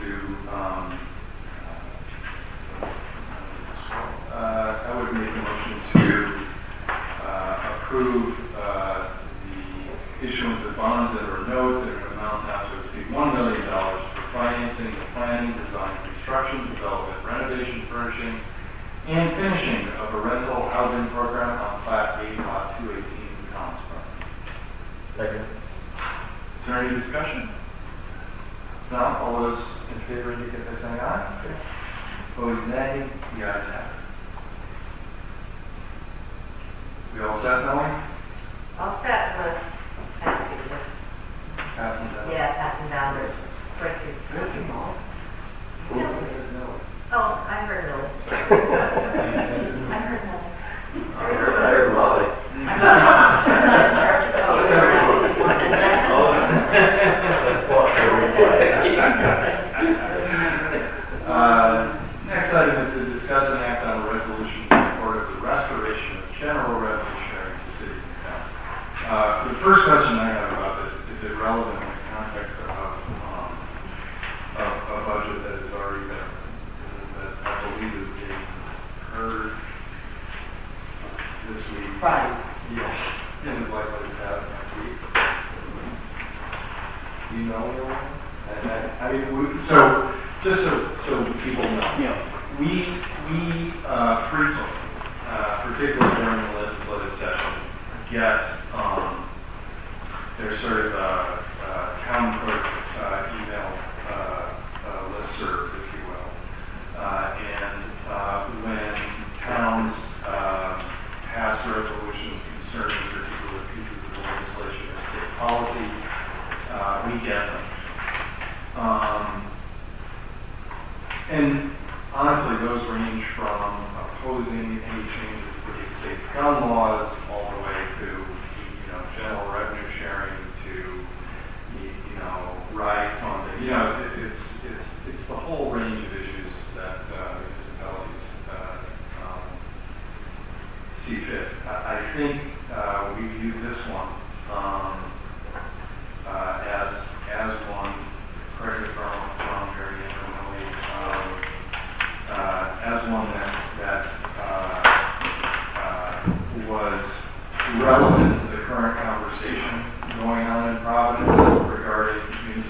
funding, and that we might want to entertain it and perhaps pass it. So regardless a little bit of what the budget is and what goes on next week, isn't this something that we would want to do anyway? I mean, it seems to me we would want this based on what's happened the last 2 years and the release of funds. Just so you know, my question about it was not as to the substance. I mean, this is something, I mean, it should be done. If there's a town that ought to want to know revenue sharing, it's us. Right. So it depends on the form. Yeah, Yeah, you know we what- know what the formula is. Yeah, it's zero. They put like lines as long as it is subject to the council. So I guess that said, I make a motion to approve the resolution of the town of New Shore regarding the restoration of general revenue sharing to cities and towns. Is there a second? Any discussion? All those in favor? Sorry. So go ahead, Neil. Could you just highlight this again? I just want to make sure I understand. So, as I understand it, and please, Mary Ann, you have far more expertise than I, there was a system that was suspended by the legislature that had essentially statutory flow of money from the general fund to municipal general funds. In other words, let me make something up. 1% of the state's general fund went to municipalities. I'm totally making that up. But it was basically a statutory, here's how our budget works. It was suspended during some challenging fiscal times, COVID, I guess, but it was created, I think, in 2009. It has continued to be suspended, and this is a resolution saying, please unsuspend it. Thank you. We have a motion on the floor. Is there any further discussion? If not, all those in favor, please indicate by saying aye.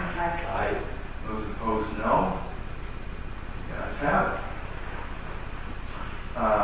Mary Ann, discuss and act on lease agreement between the town of New Shoreham and the Rhode Island Airport Corporation for the lease of property at Block Island Airport for use as a towing impound lot for $934 per month. So the council had asked that we explore possibly having a tow lot up at the airport. So I requested from the airport. I really didn't think they'd get back to us as quickly as they did, but they did get back to us, and this is the lease that before you this evening. I got this late last week. Even though this says an amount for $934 a month, I would like to go back then and see if I can get that reduced a little bit. I still would like the council to approve this going forward because I think we really want to get that tow lot up and running. And there are two other changes I would like to present to them with the lease. I've gone through this with the town solicitor, so we, the two of us, we do have a couple of comments that we would like to bring back to them.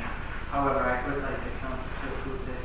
I've already spoke to the town engineer about getting the particular site ready for the summer. So I would like not to hold this up, but to keep it moving along. Are there any questions or comments? I have a couple. I have a couple beyond. Thank you for moving this along. The two questions I had are, one, as I read through this stuff, when we were talking about it a lot, and you may have done the same reading, the revenue component, which would offset the lease price, presumably comes from impoundment fees. Is that correct? Correct, we haven't negotiated anything, but. So would that have to be negotiated, or would that have to be an ordinance where we would establish an impound? Curious. That's a good question. Nick, are you still joining us on Zoom? I am, and Marianne, that's something you and I discussed. I believe it was late last week. On our books, we only have one ordinance as it relates to towing vehicles. And if I can paraphrase, is when the vehicle presents, or the vehicle that has to be towed, presents a danger to other vehicles or the public. So as it stands, we don't have a comprehensive towing ordinance. I know we had a brief discussion of that during the parking discussion that Neil led. I think I seem to recall Sven had some thoughts on towing ideas. But as it stands, our ordinances on towing are limited. There's just one ordinance. It's 18-47 on our books. And it's limited to those scenarios where a vehicle presents a danger to pedestrians or other vehicles on the road. Can I, Nick, before you finish, I'm sorry if I interrupted, I apologize. That's okay. I just, presumably under the general sort of municipal police powers, we would have some rights and authority. I'm really specifically asking about the process for an impound fee. Do we have to establish that as we do with, for example, other fines? It's not quite a fine. It's really a car storage fee. Yeah, I think it'd be good practice to have that on our fee schedule. We've had similar conversations before. I think this council has always erred on the side of transparency. So I don't think there's any harm, and I would encourage you to memorialize that in our fee schedule. Okay. The other question really is sort of a pragmatic one. And that is we have one person with a tow truck and I know we're not supposed to make this personal, but let's be honest. We got one tow truck and one person who has a tow truck. And luckily it's the same person. And I'm wondering, I get the need to press on and give you the authority to negotiate this, but I'm wondering whether part of that process is intended to be or can be a conversation with Piedmont about, his availability, his charges, his approach to this, etc. And then I would also point to the fact that there's near as I can tell, only one ongoing entity that has, I think, demonstrated success with this strategy, and that is Interstate Navigation. So I think chatting with them about how they've not just noticed it, but also how they've operationalized it with Pete would make some sense. Does that make sense? Would you be willing to do that? Yeah, absolutely. Would you be willing to do that, Pete? Talk about this? Just take care of it for us for free. Of course. You heard that, right? I'm listening. Just, Let me know when you're ready for my comment. Go ahead, come on up. Oh, okay. Well, the lot you want to lease, what does that consist of? Is it a grass lot somewhere? Meadow? It's up at the airport. On the pavement? No. No, grass. Just off in the grass? Yeah, we come in, I didn't bring my map with me. All right. Before the entrance, we found an area with Jim Jeremiah, which would be a good place to enter in. Oh. It's kind of the area where some of the stuff is stored, where they have vehicles and stuff. Sort of behind the trees out there. Understood. So along with your the monthly fee of $935, you have to insure that lot. So that would be, another $5,000. So the attendant for the lot would cost, it's unsure what that would cost for the attendant. And then the bookkeeping on that would be an additional charge. So your $12,000 is turned into $27,000. And how many cars do you want to tow? I mean, over the last 40 years, I don't think I can make $27,000 towing. So it's fixing cars and hauling to the shop.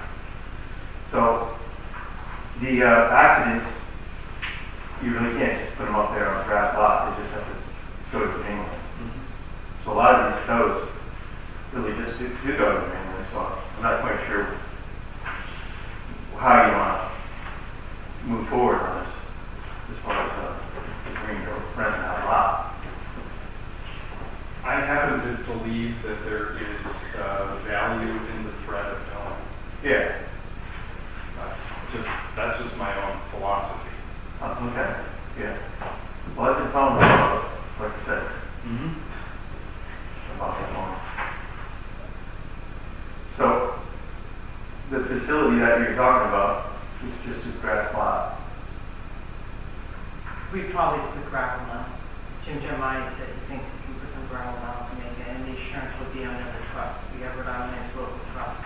We could insure that and list the vehicle as an additional insurer, which we've done with other things. And the insurance not strong to be as close to the insurance would be. So the state's gonna have insurance and the town's gonna get insurance money from. The town will have insurance through our insurance company that insures all our facilities. Oh, yeah. Rhode Island has an insurance cooperative that's basically owned by all the municipalities, if you will. Okay. So it's not fair to say that it is not a kind of commercial agreement. Yeah. For sure. Yeah. So Pete, can I ask you a question too? Since you are the only guy in town, you're trying to talk us out of this. If you don't want to do it, then we have no one else. So am I getting you don't want to do this, or are you just openly having the? I didn't get the memo, so I'm here saying, fill me in on this now, and I'm telling you my angle. So you and the town manager have not sat down to hash out details about this? No. Thanks. I was waiting for the council to approve the lease before I got. So I'll come back up. Come back up on one. Bill? I think it's great that the town manager, we talked about having a storage lot. I think that, it's great that the town manager went out, tried to find a place, and that's what we have in front of you now. But unfortunately, I think the cart's a little bit before the horse here, because there are basically three tows. You have, and Pete can correct me on any of this, but you have tows that are like in an accident. You have a tow you're talking about because the car's obstructing traffic, whatever it might be. And Nick had just said, then you have the tow off the private property. When Pete tows a car for the town, if it's an accident, he either takes it to the police station and then it's going off island, whatever it might be.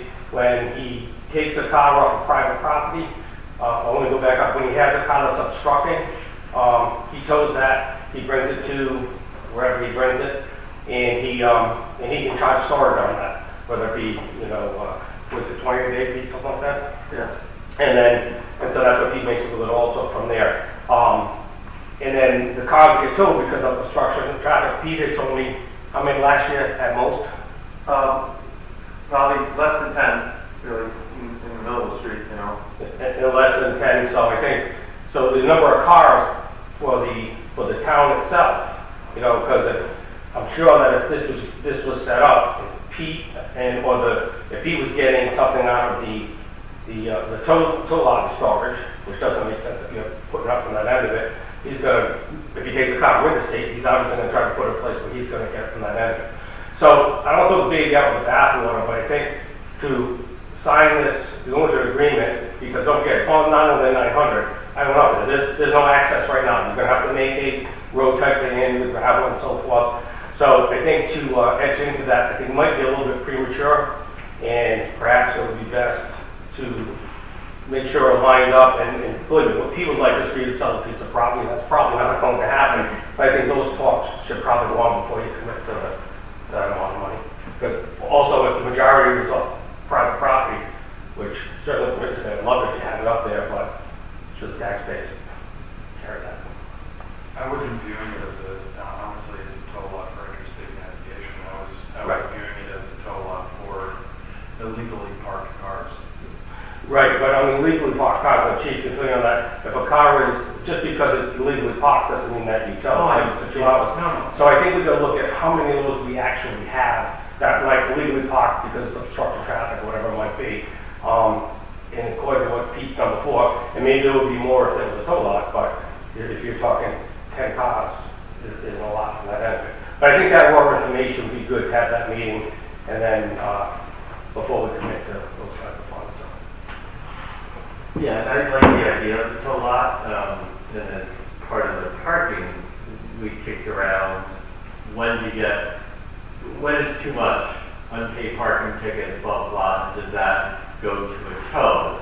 We were kind of like, let's stay away from that for now.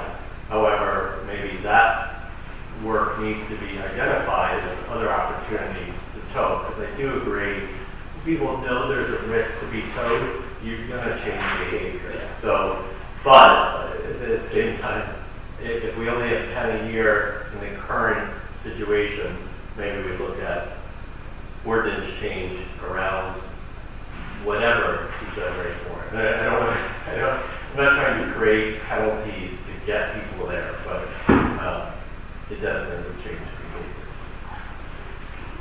behavior. A question that, as Mary Ann, as you work through, first of all, I think the fact you've gotten back to agree to this is a huge step, and it's a big one. Based on some work I did a year or two ago, my understanding is most tow companies make their money on storage. There's a fee for towing, but then there's that. So I guess my big question would be, what is the relationship with the towing companies, that's his company, and how does that whole thing work economically? I think we do need a tow lot. I think we do need to have enforcement.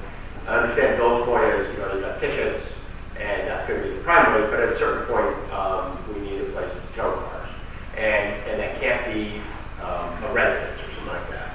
So I am all in favor of this. I just want to understand how the economics So work. can I propose an approach to this area?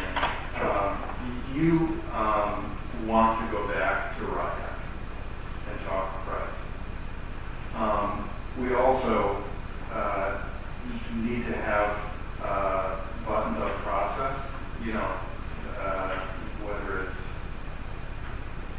ordinance, fee schedule, impound fee, stuff that I don't know about, other than I support the idea of a tow lot. And it's like you've just reached the pinnacle of my knowledge and understanding of towing people.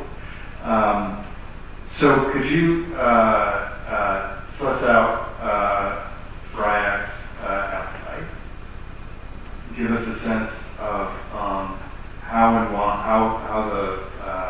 the infrastructure would work, and talk to Pete and just come back to us with your recommendations. I happen to think I think we all sat here and said we want a tow lot, we need a tow lot, and you've done that. So I'm being honest. But we do have some things to figure out. The question is, do you execute a lease and then figure them out? Go ahead, Mark. No, I was only going to say that your knowledge passes mine on the matter of tow lots. I think it's been treated as some sort of silver bullet. We have to have a tow lot. Seems that that's all we've heard. Marion Button didn't work, and now we don't want a tow lot. And I think we've got to be a little more definitive on what we actually want to get done before we have our town staff spending time on these things if this is what we want. I would just disagree. I don't think anybody has said no to the tow lot. I think, again, we're back to process and just making sure we have this buttoned up. And I'm trying to do my best charitably hearing what people are saying. And that's what I heard. Okay, we're all set. No, I was only saying that I feel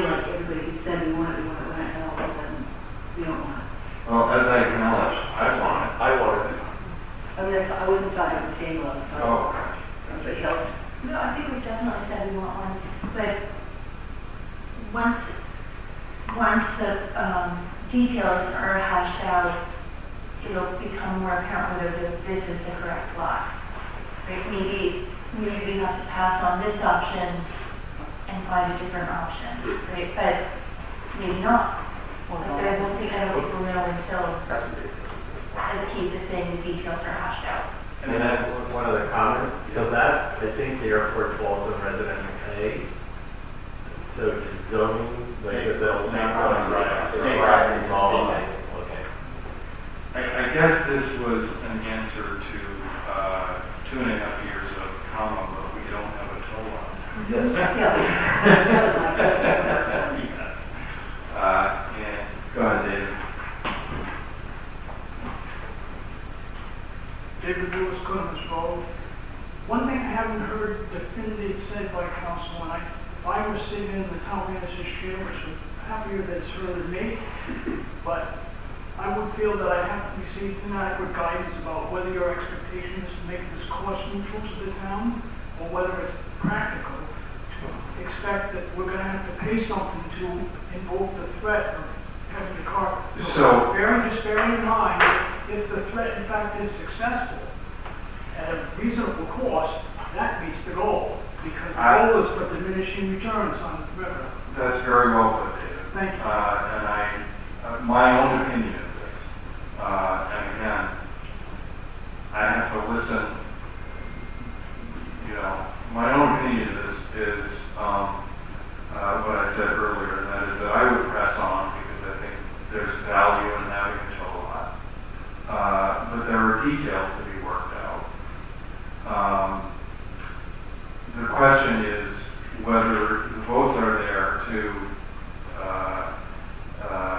ask the town manager to execute the lease versus, subject to her negotiations to reduce the fee.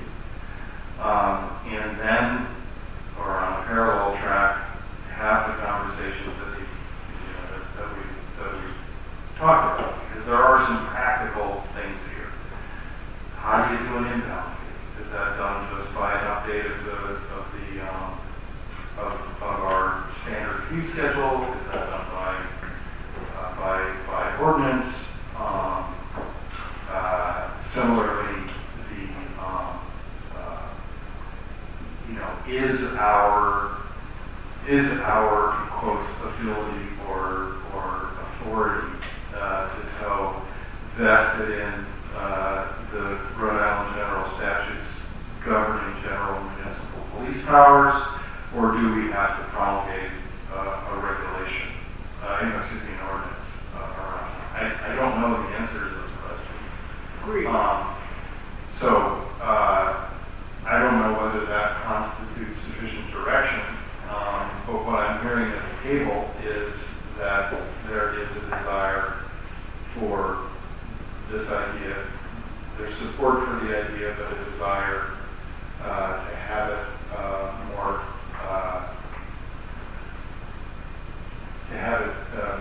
detailed. And if that's where people are, that's where they are.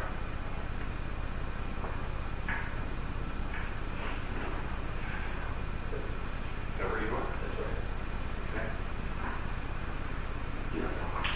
What's that? I think that's where Neil is. I think that's where Molly said I want to be clear, I think this is a knock on what's been put forward. I mean, so it's about looking at what the cost is, what's going to be, and the best working out. Like I said, the cart is just a little bit before the horse. When you have the only tow driver saying, I may not bring cars up here and so forth. So I think if we work out those details, and if there isn't a rush, that we don't have to sign this right now, I think that's where it's coming from. Not the fact that, we did, and Dave brought up a good point, whether it should be cost neutral or not. I think that's the move. But the fact is, if you have $12,000, if it's $12,000, you have to pay to an engineer, you have to put down something else. Those things do weigh into it. And that may be the best way, or there may be another way that you can get the, either property or whatever it might be, to achieve the same goal. So, and if you don't have the guy towing the cars on board, we're really spinning our wheels. So that's where the conversation needs to start. Thank you. Ready? Well, I know that the Rhode Island Public Utilities regulates the impound fees. And so they have the exact number of what it costs per day. And then I think the impound lot is, I'm not saying you don't need one, but I think you only need it for 3 months. And maybe you just rent the tennis courts at the Coast Guard station. You're already parking cars and boats and it's full of junk. Clear it out, and it's already fenced in. And well, could be. Put some split rail fencing. That's the latest craze. So, and you know, as Marianne said, we asked for a good deal from the town. So there's an option. Just need one for about 3 months. And you know, if you definitely, you know, you need some sort of tenant there. You know, with all the weather, you need some sort of shack or something for somebody to be there when you meet the people, the luggage and their things. I mean, you know, it's definitely got to be a good 45 minutes. Well, the guy's playing and can't pay it. Thank you. So, Can we put this on our next agenda, please? perfect. Thank you. Discuss and act on proposed removal of beach access on those vertical 4x4 courses. The first sharp corner and the order to Cormac Road. I was going to ask for this on the agenda, and this is as you pass by the, or just by the Avonlea entrance, there's that post which says beach access, and the path goes right up over the dune, and it's approximately 30-40 feet from a fairly large cut. We are doing everything we can to protect the dunes. We have signage, which the town manager did, which I think is really good. That the first thing is please stay off the dunes. And here we are directing people to go up over the dunes. I know it's been there for a long time. I have argued for many, many years to remove that sign, and I would love to see what the temperature of the town council is, and understand from Public Works, etc.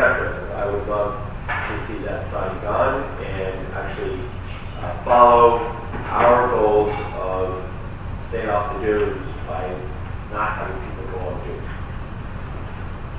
Nice comments? Yeah, so I like the idea of it, but you're also, the advantage of having them go off there is you have then less people walking on the road that's already very crowded. So It's I 30 guess feet to the cut. With the new, didn't they close in some of this? No, that cut is still there, across from the beach shop, beachhead. The slice fence after it's remained on.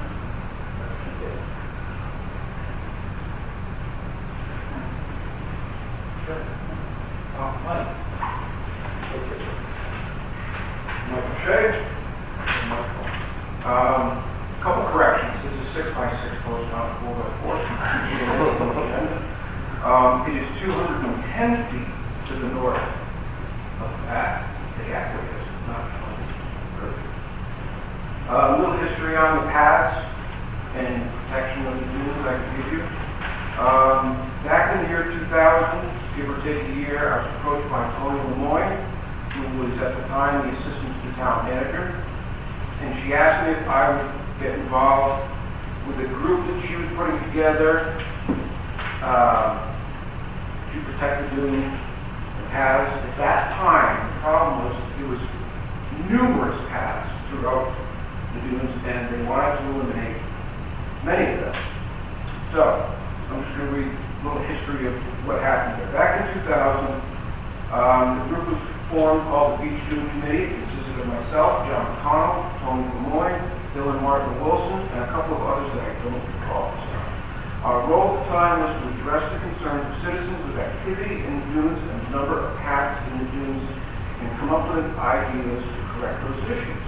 We met to survey all the beach accesses and determine which one should be eliminated and make clear which accesses were needed and indicate clearly which accesses were to be used. We found that there were beach access, that where the beach access posts 1, 2, and 3 are now, north of the beach house were needed, and that the paths that forked off of them would be closed off.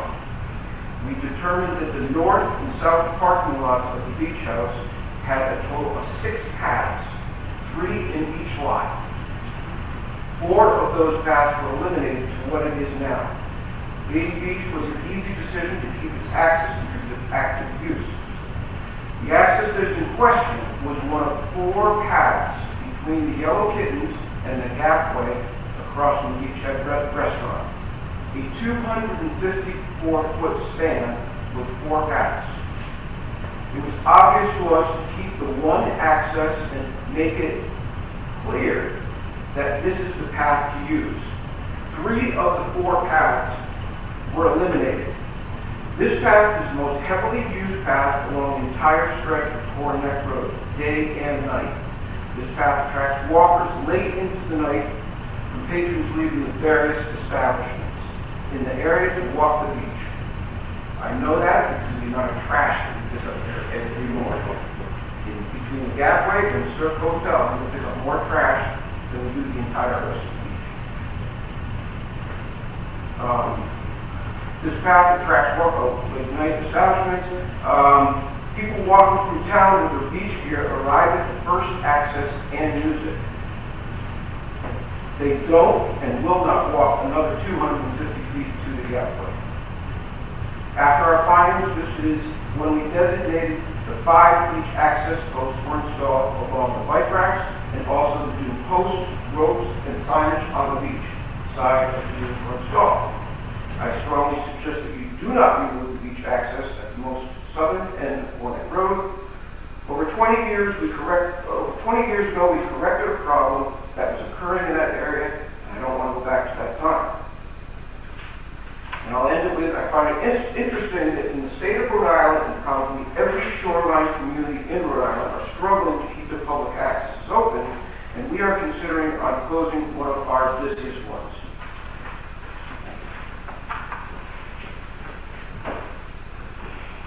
So if I can, thank you, Mike. Good morning again. I'll go back to the same principle, which is 23 years ago, I think you said it was 2000, 23 years ago, I think the dunes were in different shape. I think the community was in different shape. I don't think we were as focused on the dunes as much as we are now, and Mike's done an amazing job with the walkways and walkovers, I don't know. It would be fascinating if that sign were to come down and to see what happens. I think actually you'd have people going to the Gap. Until we try it, we don't know. But in essence, we're inviting people to walk up over the dunes. And I don't see that as a, from a sea level rise point of view, all the way to an environmental point of view as an option. Okay, I've been trying to get this thing removed and I've done this many times this afternoon that none could possibly be right.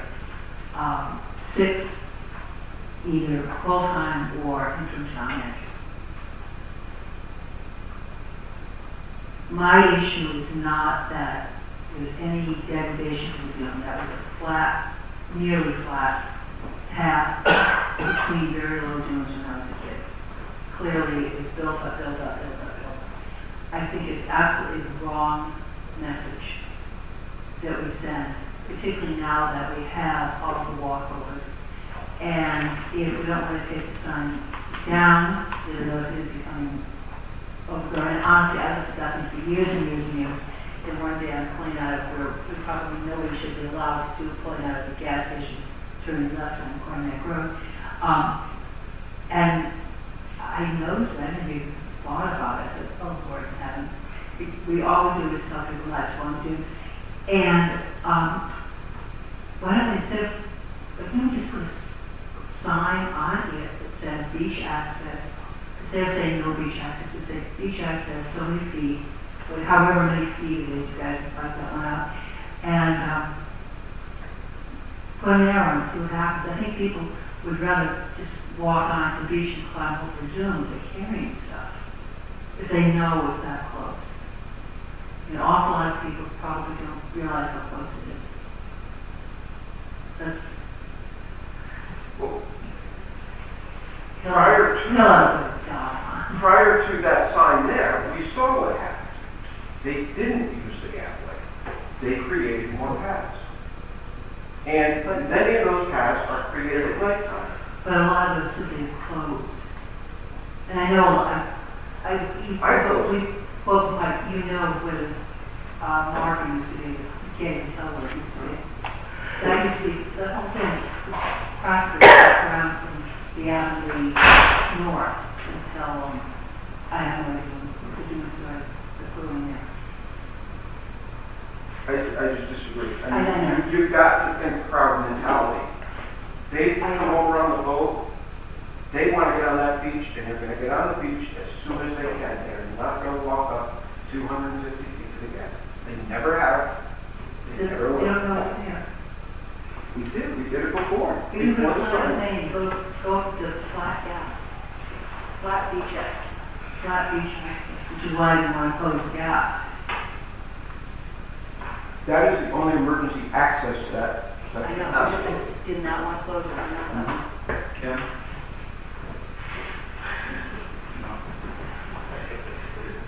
Who wants to do this?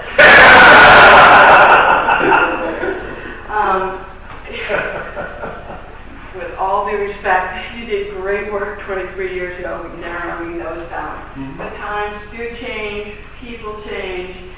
We see that particular dune keeps building up, as Martha said. I mean, you had to dig out that monument every year because of the sand, to the point you had to move the monument. You have a strong opinion that people won't walk the extra distance. I think they will. We're in a different time, and I really think that it's time to remove that post and really direct people to the wide open one that's the easiest one to get on and not have people continue to clamber over that dune. It does fill in, but it's a dune. It's going to suffer from traffic over time, and I'm so glad it doesn't have 4 paths on it. But it only has 1.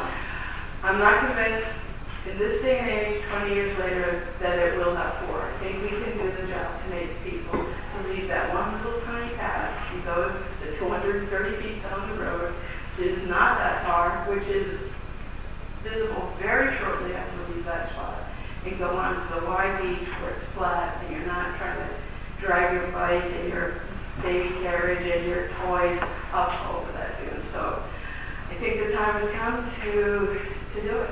And I hate to be going opposite your way because we work so well together on other things, but I think it's time. So much effort has been put into those dunes since Superstorm Sandy and all the new revelations that have gotten people activated around sea level rise and thinking about this dune barrier and how important it is to have it there. Coming at the beach, many people with different mindsets. So just had to offer different Thank you,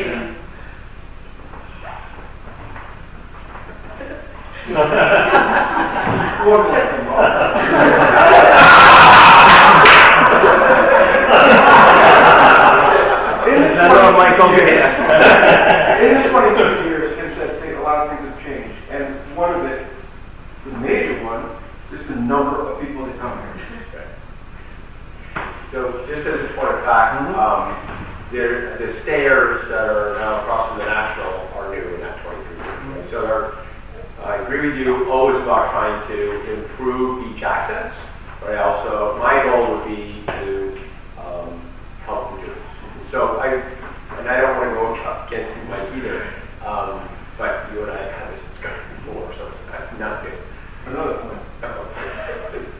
Where the monument was, 104 feet to the north of the existing path now, we have to close in every winter because that path gets eaten open again. That's 104 feet up from one path, 106 feet to the gangway.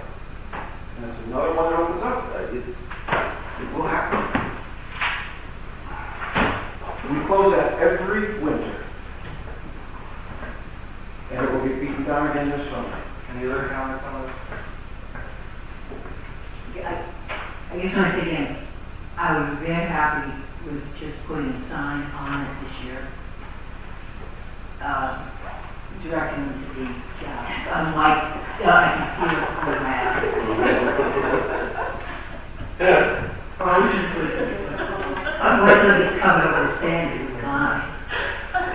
Because I agree with you, I don't think in that place is. First of all, to close up what it has, it's a winter project. It cannot be done there. Well, Because the first thing we have to do is load it up with brush, and we don't. All I'm doing is putting a sign that says flat beach access 200 feet. And we put it on that access post? Put it on the post. There they are. See what The happens. post says access, beach access. Says beach access 200 foot, beach access so many feet, there they are. You want to move the sign, all you do is put a new I don't want to sign. move the sign because we're putting it back up in a few years. Well, you're not gonna have to. I'm not asking it to be moved, I'm looking for a way of making this work. I'm trying to make We it. could do that for this summer. So It'll start to prove my point. I'll make a motion to ask the Public Works Director and to put up a sign on that. Oh, sorry, I apologize. I didn't know, I was in the room. I make a motion to ask the town manager to have a sign put up on that 6x6 post to mark the point of directing people to the Capitol. However that's phrased. Second. Give it a try. So in this scenario, that path would still be there, but we'd be saying like beach access this way. Yeah, right. I mean, Mike has years of experience. We've all been here. We've seen it happen. Let's try this time. See if we can steer some people over. The point is flat access. I love the town manager. I like that idea. All those in favor indicate by saying Aye. aye. Opposed, no. Were you there? No, I said opposed. Thank you, Mike. Discussing the board commission committees, we have Martha, we're going to have a marching band come through because we have a committee that is requested to be disbanded. So that means we have space to create a new one. No, it does not. I don't have that yet. They can't just band. You guys have probably seen the note from Lucinda. I'm not sure whether Millie, is the broadband committee codified somewhere so that we need to make a motion to approve the disbandment? They were created, you created the charge, the council Yes. created the charge. I would take formal action to disband if that's what you're choosing to do. Okay. Can I just ask one question before you make that motion? So because Amy got kudos for all of this and working closely with people, does she agree that it should be disbanded on signs? Yes. Yes, she does. Speak to any building. Yes, she does. So I would make a motion to disband the broadband committee with heartfelt, deep, and abiding thanks for their many years of work to get us to where we are. Thank you. Any discussion? All those in favor, please indicate by saying aye. Aye. Opposed, no. You guys have it. D, resignation of Kay McManus from the Long Island Housing Board. I would make a motion to accept Kay's resignation with regret and thanks for her service to the Long Island Housing Board. Second. Any discussion? Take care, Mike. Thank you. Get that sign together, please. All those in favor, please indicate by saying aye. Opposed, no. Ayes have it. I'm sorry, do we have someone to appoint to the service?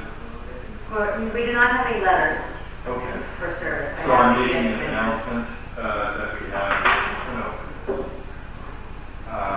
And making similar announcements for vacancies for motor vehicles for fire, there were 2 alternates on the water district commission, 2 alternates on the sewer district commission.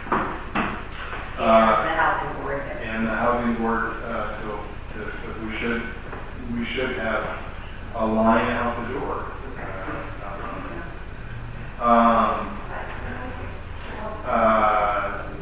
So that concludes that. We don't have anything on number 16, do we? It was put on there as just a placeholder. If you want to go into executive But put it on, keep it on if you don't mind, Kelly, just in case we have decisions that we need to make. Nothing further to come before us, I would accept the motion to adjourn. Second, all those in favor, aye. We're adjourned. And for those of you who stay, tomorrow is Martha Ball's birthday and Noah's birthday. And Susan Stover baking cake. So, happy birthday to you. Happy birthday to you. Happy birthday, dear Martha. Happy birthday to you. Alright. First time I've ever sung cake. You karaoke cake. Martha Millie, you got the cut.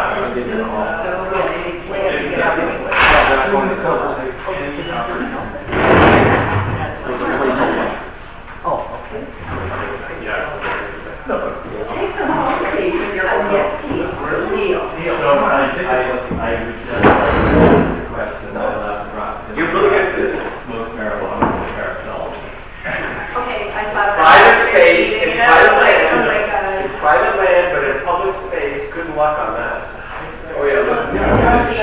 But do you feel like it's personally? Hey, by the way, kids, You might think you're real horses. Right, thank you. Thank you.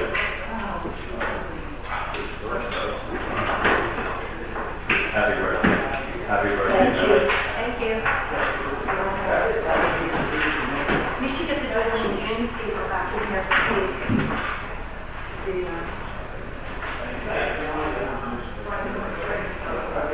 I would like a piece of cake. Amazing. Frozen? Frozen, this is a ceramic, doesn't fit you. Frozen.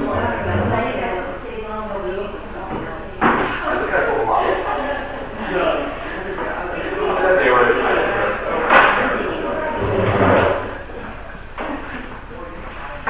Happy birthday. Thank you, Kim. Happy birthday. Thank you. I'm going to pass it to you. Thank you very much. Sorry, I've got sandwiches and all, but you were running. Yeah, do you have an idea? Go find him with a truck. Maybe he looks like Tommy is just something. Did you get it? I think you should. They got the personnel, they got the place. And they use what not. They can get it down. Or kids.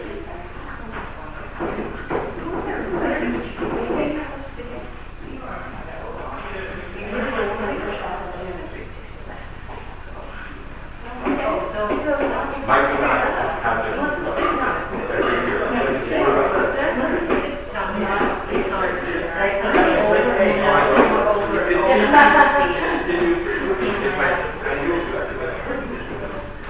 But I can't believe how many people that all take care of it.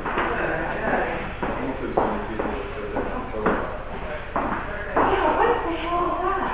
I said many people said they all went, oh, no, I do,